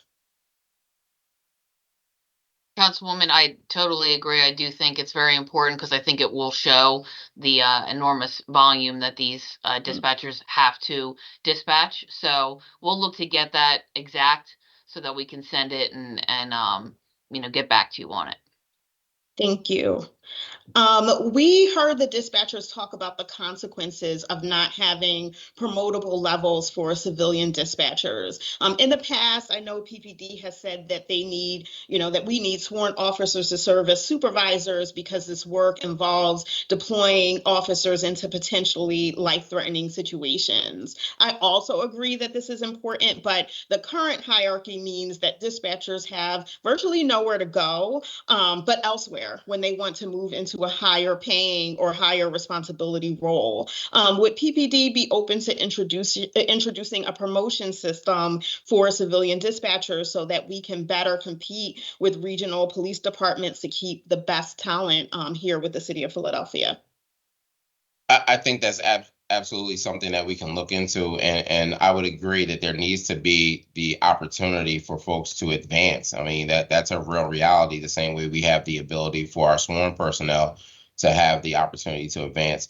That opportunity needs to exist for our civilian professionals as well. And so I think that can definitely be open for discussion. It doesn't necessarily mean that we replace sworn personnel in terms of in that. And I think that needs to be clear too, because sometimes it's that misunderstanding that you have to replace sworn personnel. I think there can be a combination of the two. It's just a matter of defining what their tasks are, and how that hierarchy will look and operate. But I definitely think in today's time, you have to have an opportunity for advancement in careers, because that's the only thing that is going to, realistically keep people or make people want to stay in this profession, and particularly in our department. So I think that that's a discussion we can absolutely have. Thank you. We also heard Mr. Zimmett and the other dispatchers share concerns they have about the readiness of some of our new hires. Can you talk a bit about our recruitment, selection, and training process for the dispatch positions? So I will give that again to DC Dow Campbell. You can go into that one a little bit for me, please. Sure.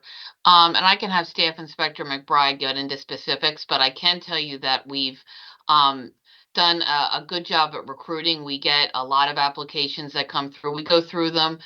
We certainly don't accept everyone for a variety of reasons, but we look to try and fill these vacancies that we have. Once we are able to apply and be accepted, we actually just yesterday started a new class. So they will be in training for the 12 weeks. We'll have a ceremony, and then they go into another form of training where they're learning different skills in the room. So there's a training process in place to get them ready to enter the room, but it is intensive for our staff to be able to train them. Training obviously takes additional energy and work, but they do an excellent job at getting folks ready to enter the room. I'll turn it over to Staff Inspector McBride to kind of break down the process of bringing folks in. So we get a list from City Human Resources, and then here at Communications Division, we interview all those candidates. Those candidates are then chosen. Like the commissioner said, some are rejected for reasons. There are standards that they have to meet. They have to be CJIS compliant to be able to work inside the police radio room. Some people cannot get over the hurdle of being CJIS compliant. Once they are hired by the city, they go through an intensive in-classroom training through our training center. There's a graduation that occurs. The commissioner attends, and it's great recognition for the hard work that they have done to get to that point. But then their training continues inside a live environment. They sit down with senior dispatchers. They sit down with experienced dispatchers. And each day after their training in those 12 weeks, while they're in that live environment, they're critiqued and evaluations are performed by those senior dispatchers and the supervisors. And the supervisors sign off on those critiques. Hopefully, most of the time they're positive, and they're to be able to help that dispatcher as they're going through a training process in the room. I think what happens once they leave that classroom environment and they step into that live environment, then they get to really experience the challenges that come with being a dispatcher. A lot of people, you can tell them over and over again what a crying mother sounds like when their child's been shot, and that scream and that blood curdling scream. But until you hear it live, um, it's very different. So that's some of the issues that once they enter that live environment that they get themselves into, that they have to overcome to become successful in that room. And I think a lot of times that's where maybe we lose a couple people in that room. But we do our best to continuously train them vigorously. And if during that time they need that help, that help's available to them through our EAP program, either with the police department or with DC 33. And we also have the police clergy who walk through every Wednesday to speak to our dispatchers, our trainees, to see if anyone needs to just step outside and get some quiet time and be able to just get what's off their chest, and be able to talk to somebody else. So we do have things in place that help them, and we are constantly motivating them to try to get to the end goal, which is to be a professional dispatcher in a very, very busy environment. Thank you. Before I pass it off to my colleagues, I just wanted to thank you, Commissioner, and your whole team for your insightful and honest answers. I think that the main takeaway for me is that we will never be able to recruit and retain top talent if we keep paying our 911 dispatchers a below average salary to handle an above average call volume, right? We are a first class city. We need to be recruiting first class talent by paying them first class wages. And this is already a conversation that we've been having as part of Council's mid-year transfer ordinance process. In today's hearing, I think reinforces the urgency of the issue. And so I just wanted to thank the team at PPD for participating, and also thank the dispatchers and every constituent that joined us today as well. And with that, I'll pass it on to my colleagues. Thank you, member. Are there any others to question the commissioner? Yeah, I have a question. Hand is raised, sir, Mr. Chairman. Commissioner Member Stanford, Johnson, thank you very much. proceed. Thank you very much. Commissioner Stanford, good to see you as always. Thank you for your leadership. I just had a couple questions regarding, one, the training. Is there a trauma support component that's a part of the training for the 911 dispatchers? And then two, what's the recruitment strategy? And again, I know we've been down this road before regarding dealing with 911 and staffing levels and issues around it. And so I'm trying to get a better sense of like, what's the actual strategy moving forward? And I know there's some advocacy regarding additional support for 911 dispatchers, which is definitely greatly needed. But I'm just want to get an idea about like, okay, we have the funding, but what's the actual plan? What's the recruitment plan to staff up to the level that we need, besides also the increase in pay? Good afternoon, sir, and thank you for your question.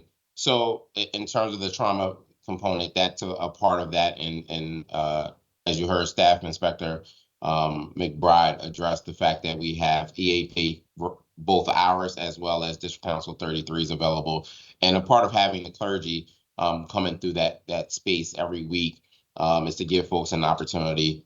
Sometimes faith-based component is a little more inviting and welcoming, in the sense that it doesn't feel like it's just a part of your employer doing this, right? And so exploring that opportunity, and we're open to constantly looking at new ways and additional ways to enhance that component for both our sworn and our non-sworn, because this is a job that puts a lot on you, and sometimes you don't even realize what you're carrying until someone, either confronts you or has an opportunity to just recognize that you have something that's weighing on you. And so we try to be mindful of that. As far as the recruitment efforts, so we've been trying to push to hire more. We've been doing that very good this year.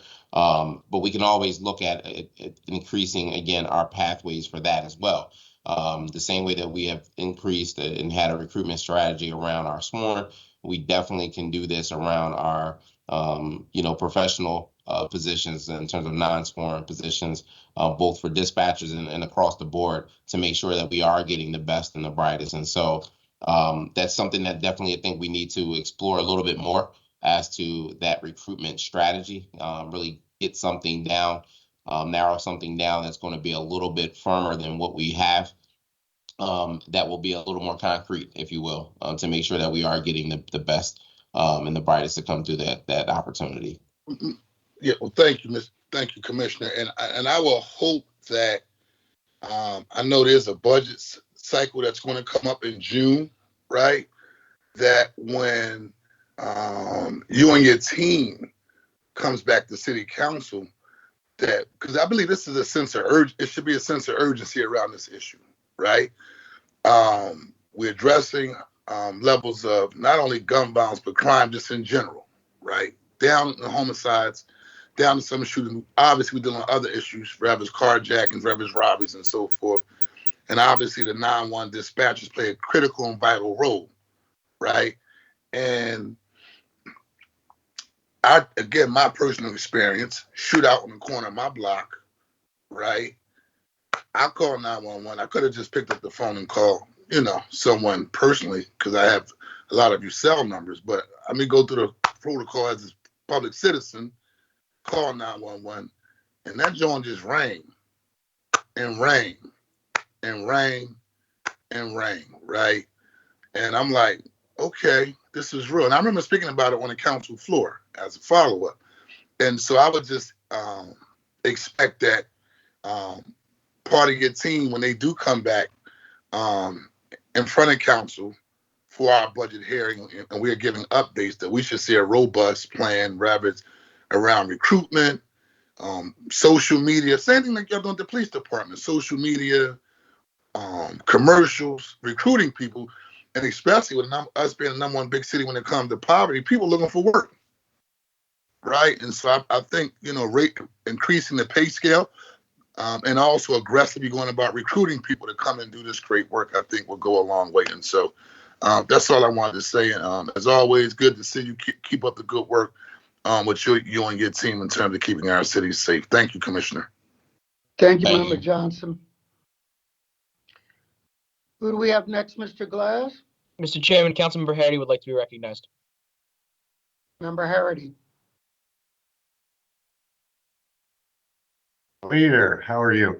My questions are, and I heard Councilman Johnson hit on this too, is the mental health aspect of it. I mean, I've seen it firsthand. My father, he was assigned to the state, tri-state strike force for narcotics, and man, he would come home some days after some of the things that he had, and he was a mess. My concerns are, I've heard before, just with police officers, they get like one visit for free a year. And then it's $150 a visit, like the same as medical. Is that true? Because for me, if there's anyone that deserves to be able to speak to somebody whenever they need to, would definitely be our first responders and our dispatchers, because like we said, they get the trauma first.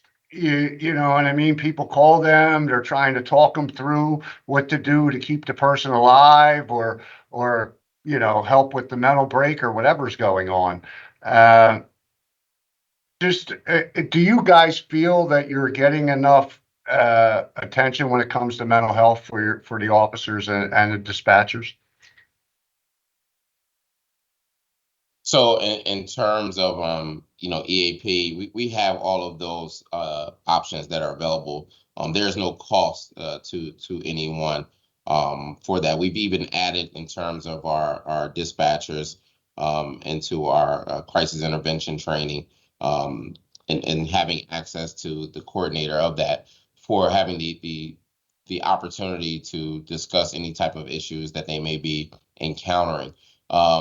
But obviously, one of the other things, health and wellness is a big component of the department. And so Moving forward, we're revamping our EAP, program, also introducing an early intervention system that will be able to address perhaps the needs of officers and civilian personnel moving forward. And so there is a lot that we're trying to do to, one, we acknowledge that that's a space that needs more attention from a department standpoint. And so we're doing that, and we obviously welcome any additional support, from city council and from the city as it relates to that, because again, we're certainly not going to turn down any help when it comes to being able to make sure that our men and women, and when I say men and women, I'm talking about sworn and non-sworn, have the support that they need and have the resources available to them. Because this is a job that weighs, again, as I said repeatedly, this is a job that weighs on you. And you never know which one of those incidents is going to hit you until it hits you. And so being conscious of that and acknowledging that we are open to any support that we can have around that area. Appreciate that. Like I said, it's for me keeping our officers in. Did you say that you have clergy so they can talk to? Now, I actually like that because some people really don't feel comfortable talking to a doctor, because they know, well, this might go on my record. But being able to talk to somebody else that is also, but a lot of clergy go through training for this kind of stuff while they're in the ministry and stuff like that, to be able to deal with their patrons. So yeah, I like that idea too, that they may be able to speak to clergy or somebody who may not necessarily be somebody that's going to write in a notebook and go back to their, give them more freedom to speak. So thank you. Absolutely. And we utilize our clergy. They sometimes don't get enough credit for how they're there as well. Our chaplains and clergy that are available, they do this every day for even our sworn personnel. And so they are available not just in times of crisis, but they visit our roll calls, visit our districts and our units as another means of support for our folks. Thank you. Thank you, Member Harity. Member Gutierrez, did you have follow-up questions? No, thank you, Mr. Chair. Okay. With that, who we have, Mr. Glass? Is that it? Mr. Chairman, that was our final witness for this panel, and there are no other members seeking to be recognized at this time. Are there any other people wishing to testify on this resolution that we have not heard from? Seeing none, we will thank the people who testified today. The insight is useful and will be utilized as we go forward developing a strategy to address our 911 scenario and department within the city of Philadelphia. So thank you for your testimony. And we will now proceed with bill number 230510. Mr. Glass, will you read again the title of that bill? Yes, Mr. Chairman. Bill number 230510, amending Chapter 10-600 of the Philadelphia Code entitled Public Spaces Prohibited Conduct by prohibiting certain facial coverings from being worn in certain spaces, all under certain terms and conditions. Thank you, Mr. Glass. I'd like to recognize the author of this bill, Member Phillips, for remarks. Good morning. Good afternoon now, actually. Thank you, Chairman, and members of the Committee on Public Safety and viewing members of the public. Today, you will hear Bill number 230510, which I introduced to ban individuals from wearing ski masks in public spaces. This bill, an amendment to it, which this committee will vote on, was written in lockstep with the administration and law department. We are secure and certain that this ban has legality, and I repeat, we're certain that this bill has legality. And I will remind committee members that this ban is not unprecedented. In many states and municipalities, it is not unorthodox, including this is occurring in Virginia, West Virginia, Florida, South Carolina, and Georgia, and before the pandemic, New York City and the District of Columbia. There has been misinformation about what this bill does, so just let me be clear. The ski mask ban covers school buildings, recreation centers, daycares, parks, city-owned buildings, and all modes of public transportation.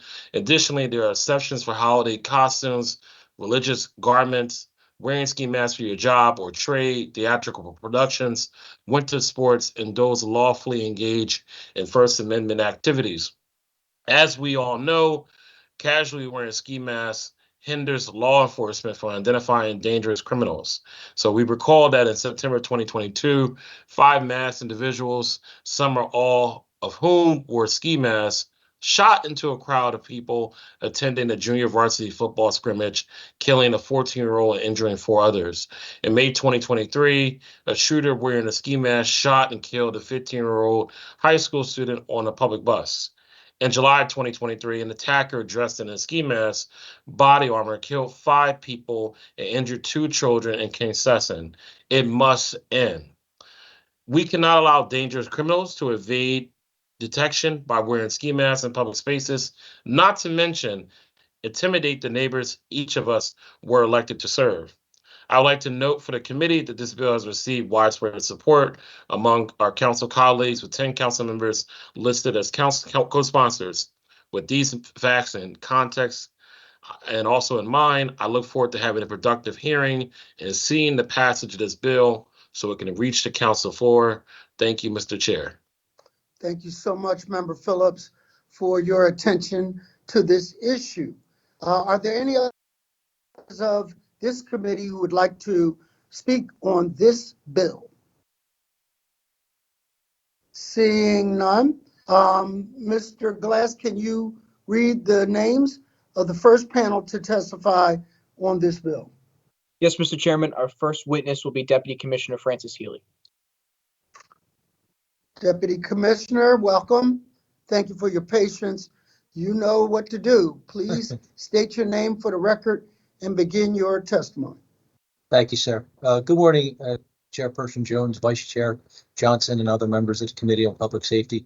My name, as mentioned, is Fran Healy. I'm the Deputy Commissioner in the Philadelphia Police Department now, and I'm responsible for both the Offices of Legal Affairs and Professional Responsibility. First, on behalf of Commissioner Commissioner Stanford, I apologize. Thank you for allowing the Philadelphia Police Department the opportunity to voice its opinion on Bill number 230510, amending City Code 10-613. For a myriad of reasons, COVID-19 seriously impacted the policing profession across the country, and for that matter, across the world. However, the mask mandate was incredibly troubling from a law enforcement perspective. There was a time not so long ago when any average police officer would see a person donning a mask before entering a convenience store or bank, and they would believe a robbery was about to occur. And certain clerks felt that way as well when encountering masked individuals. However, the pandemic changed that mindset, where people were actually more fearful of people without masks than with masks. This complicated policing, as you can imagine, but as I mentioned, this was not just Philadelphia, it was across the world. Criminals quickly learned benefits of masks, especially when everyone was wearing them. The one thing criminals hate the most is being visible. Obscurity is their mantra, and the mask mandates made it a boon for criminals everywhere. The pandemic's over, and we're getting somewhat back to normal. But many people, especially those with compromised immune systems or other health issues, still utilize medical masks. Nonetheless, criminals have continued using masks to evade capture, and it remains problematic. So the department fully supports the intent and rationale behind this ordinance, and we thank the council member, which is the purpose, which is to combat the use of masks by criminals to evade arrest and prosecution. Due to the issues I mentioned regarding individuals with medical concerns, an outright mask ban would be problematic. So the department appreciates the narrow scope of this ordinance, such as ski masks and baklavas. These type of face coverings are not usually used by individuals for medical purposes, and we think it's a reasonable balance between the right of persons to wear medical masks and law enforcement's need to identify criminals.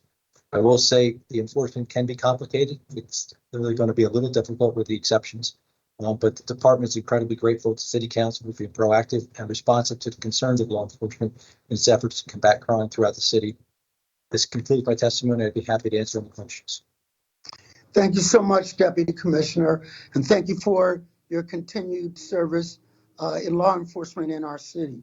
Are there any questions for the Deputy Commissioner? Member Phillips? Mr. Chairman, Councilmember Lozada would like to be recognized. Member Lozada, please proceed. Deputy Commissioner, thank you so much for your testimony.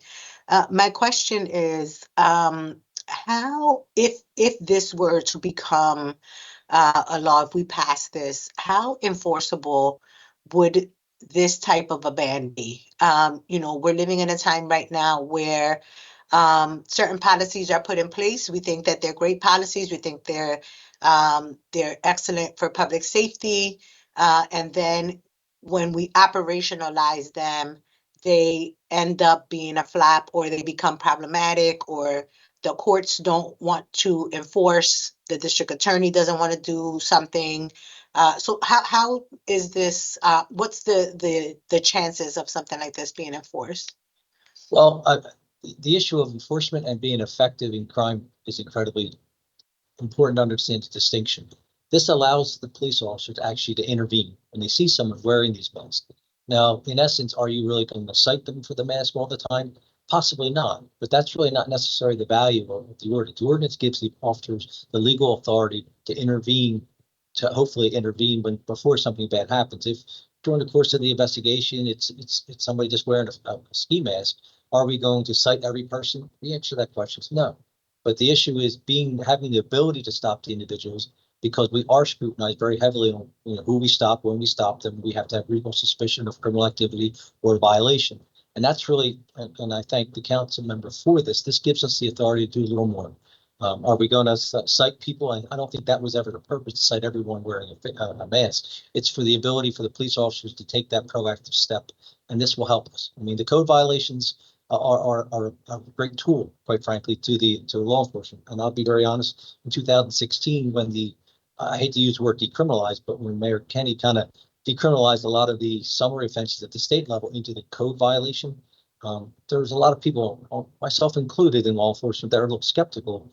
But in retrospect, we found out that they're incredibly useful, because they allow us to do our job, allow us to get in and do what we have to do, put hands on people if we have to.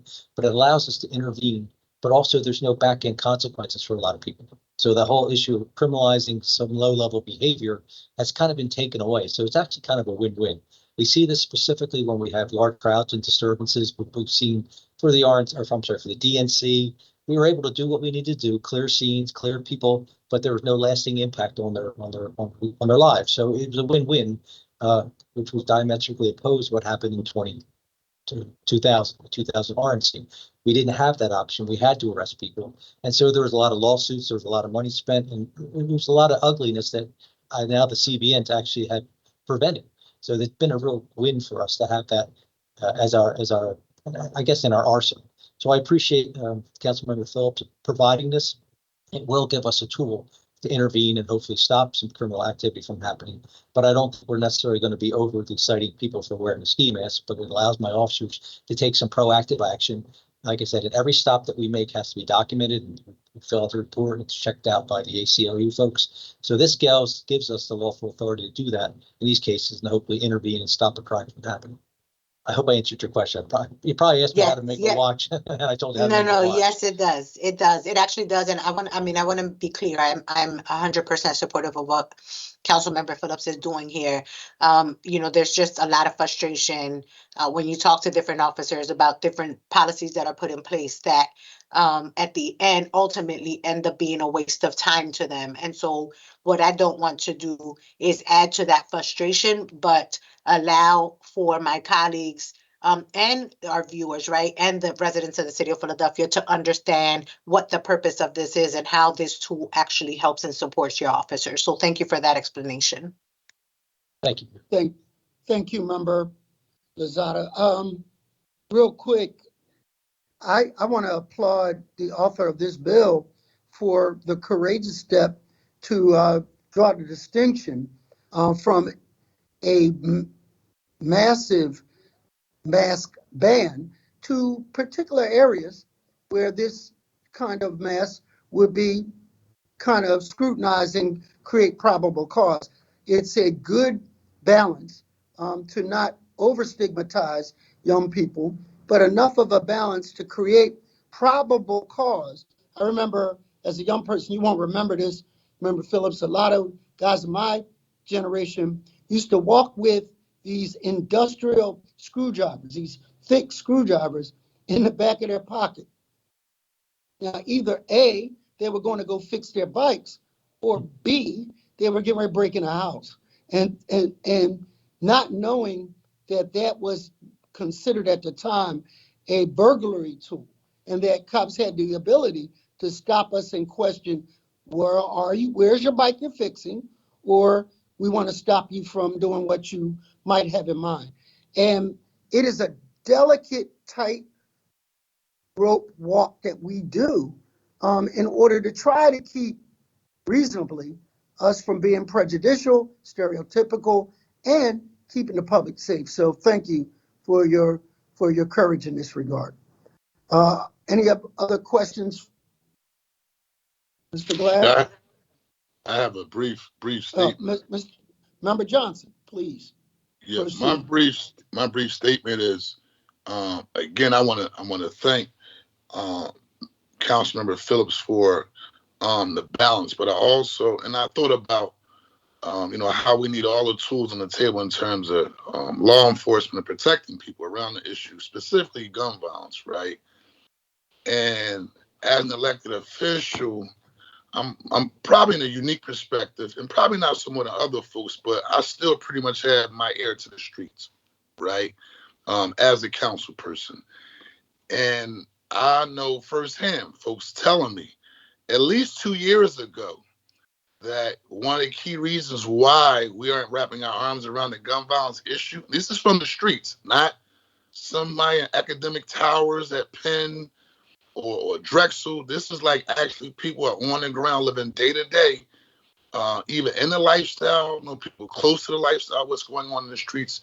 And they said, well, Councilman, I know you're elected official, or as they say, yacht, I know you elected, but this is what we know that's going on in the streets regarding the homicides and the shootings and how the masks are playing a critical role. And people just pretty much doing brazen homicides, knowing that if you only can see my eyes, right, pretty much it's going to be a tough time for you to solve that homicide based upon you having to have identified the actual culprit. And so hopefully this will be a key tool to help us. And I also want to I like to say to Francis Healy, thank you also though for saying, listen, we're not trying to over criminalize and just be going after individuals just for the sake of going after them. This will just allow us, if need be, with probable cause, address the situation. And so I just want to state that for the record and thank Member Phillips for his leadership around a very, very critically an important issue. Thank you. Thank you, Thank Member you, Chairman Johnson. Jones.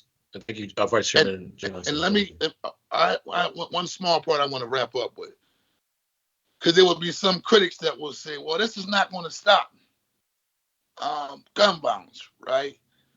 And I just want to say for the record, as a body, over the last few years, we have invested more than $100+ million, right? And RAV is violence prevention initiatives. RAV is making sure that we have a mental health component when the police respond to issues. MAC making sure that boots on the ground organizations have funding. And so we've always taken a comprehensive approach, but we must not shy away from recognizing that the law enforcement is a part of how we address public safety here in the city of Philadelphia. So that's another tool that we have to address and we can't shy away from. And so to Francis Healy, thank you always for your leadership and stepping up to the plate and making sure there's a balanced approach with the things we're working on here in City Council around public safety. Thank you very much. Thank you, Member Johnson, or Yacht, as they call you. I frequent a barbershop where they talked about this issue as well. And I found out there was a game that some of the young boys used to play, and particularly victimizing older gentlemen, where they would run up on them and pull down what is called poo shiesty. and try to scare them. They wouldn't rob them, but they were trying to see if they would jump in. And one of the instances, Member Johnson, where it happened,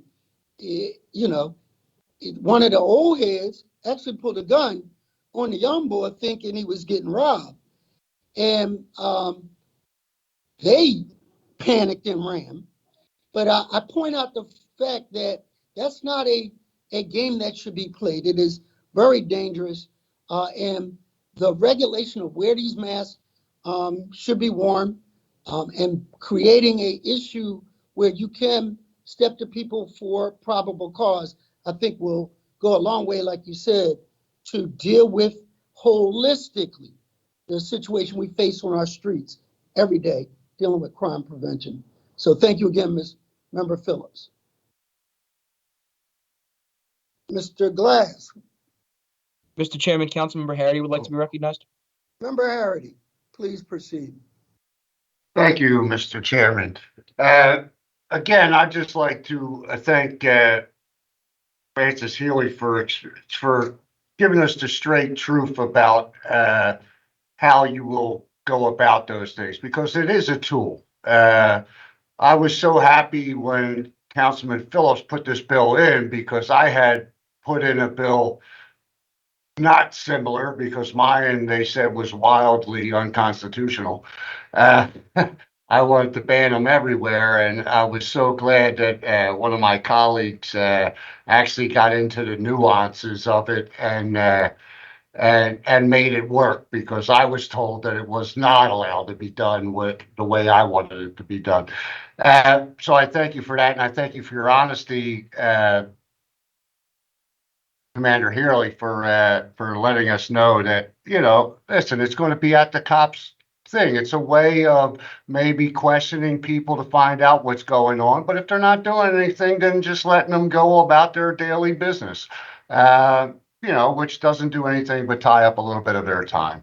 But time is to be safe. Time is okay with being a thing. So, listen, I'm happy with Anthony Phillips's bill. This is a good bill. This gives you another tool to be able to do, and I was proud to support it then. So thank you both. And I just want to say thank you to Councilman Harity for co-introducing this and supporting this initiative as well. Oh, Chairman, you're on mute. Some of my best comments are when I'm on mute. Mr. Glass, who do we have next to testify? Mr. Chairman, our next witness is Cecil Hankins. Mr. Hankins, are you connected? Mr. Hankins? Let's come off mute, Mr. Hankins. Good afternoon, everyone. My name is Good Cecil afternoon. State your Hankins. name for the record and please begin your testimony. Thank you for your patience. My name is Cecil A. Hankins, Sr. I thank you for this opportunity to address this committee on the subject that is of great concern to me. Full face covering or disguises to hide one identity. Let me give you my personal experience. Just this summer, while walking my puppy Sam in the Barrett playground in the Logan section of the city, 3 young men were dressed in all black with ski masks on in 90-degree weather. They parked their car on the basketball court area talking to young females. Immediately, I could feel my adrenaline flowing to fight or flight.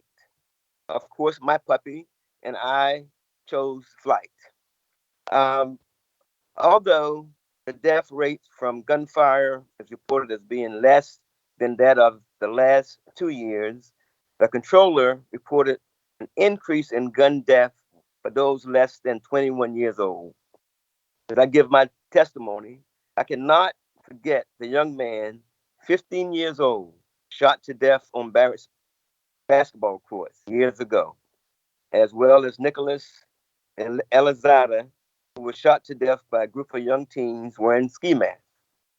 Let us not forget the other 4 teens who were wounded by gunfire.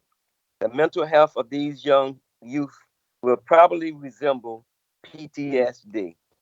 In fact, Children's Hospital of Philadelphia data shows a 134% increase in emergency room mental health admittance of young children living in the vicinity of gun violence. I am a believer in the Constitution, but I also believe that there was a reason for amendments to address issues relevant to the rights of law abiding citizens to live in peace. This ban on ski masks will contribute to providing safe havens for children to grow without fear and intimidation of being shot to death by those who choose to wear ski masks to conceal who they are. I thank this committee again.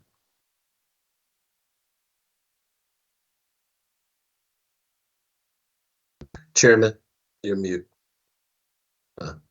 Once again, thank you. Thank you.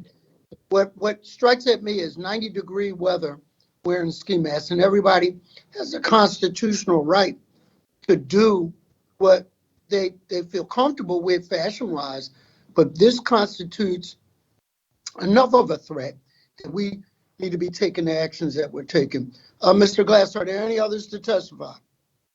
Mr. Chairman, our final witness is David Sims.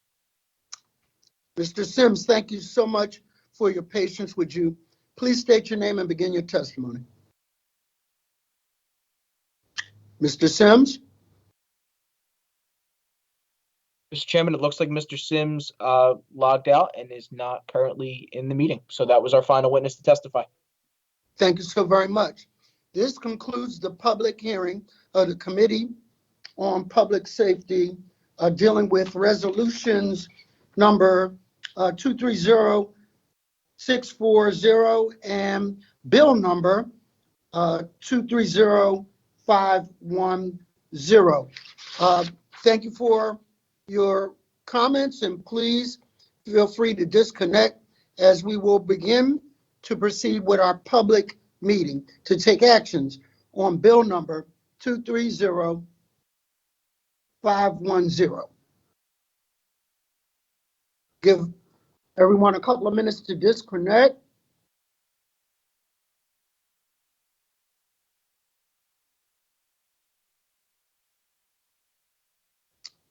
And at the point that we have, Mr. Glass, will you please call the roll to bring to order our public meeting? Yes, Mr. Chairman. Councilmember Gaudier.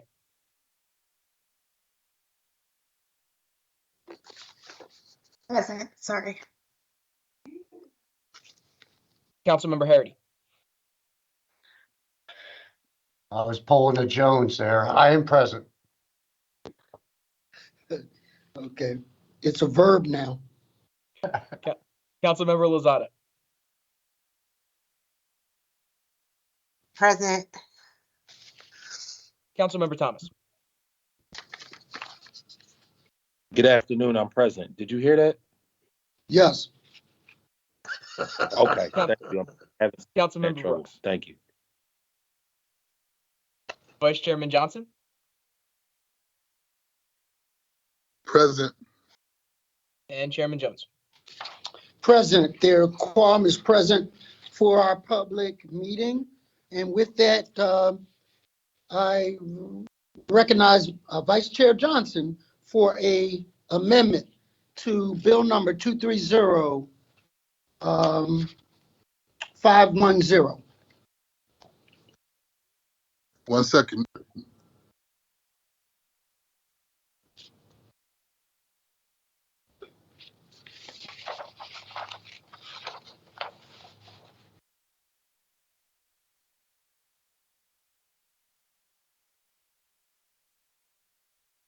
Member Johnson, I'm sending over the script to you right now.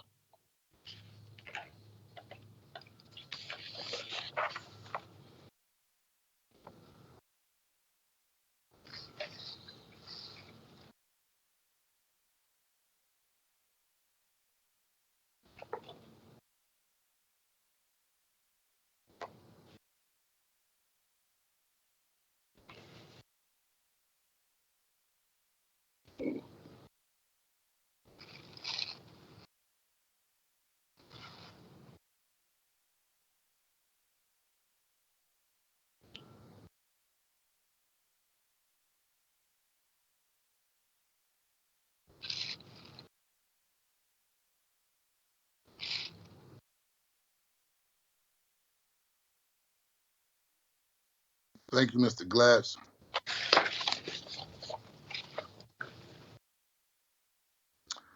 Thank you, Mr. Chairman. I offer an amendment to Bill number 230510. A copy of the amendment has been circulated to all members of the committee. I move that the amendment be approved. Is there a second? Is there a Second. second? Is it improperly moved and second that an amendment to Bill number 230510 be approved? All those in favor will signify by saying aye. Aye. Aye. All those opposed? The amendment carries. I again recognize Vice Chair Johnson for a motion on Bill number 230510 as amended. Thank you, Mr. Chairman. I move that Bill number 230510 as amended be reported from this committee with a favorable recommendation, and further move that the rules of council be suspended to permit first reading of this bill at the next section of council. Second. It has been appropriately moved and seconded that Bill number 230510 as amended be moved from this committee with a favorable recommendation, and further move that the rules of council be suspended to permit this bill's reading at our next session of council. All those in favor? Aye. Aye. All those opposed? The bill passes out of committee and will be recognized at our next session of council.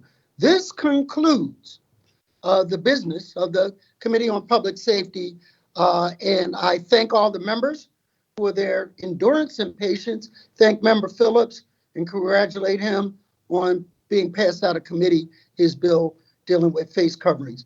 And with that, that concludes our business for today. Thank you, team. Thank you. Good job. Appreciate Thank you, Vice Chair. everyone. Thank you, Thank you, guys. See you, everyone. Thank you. Thanks, everybody.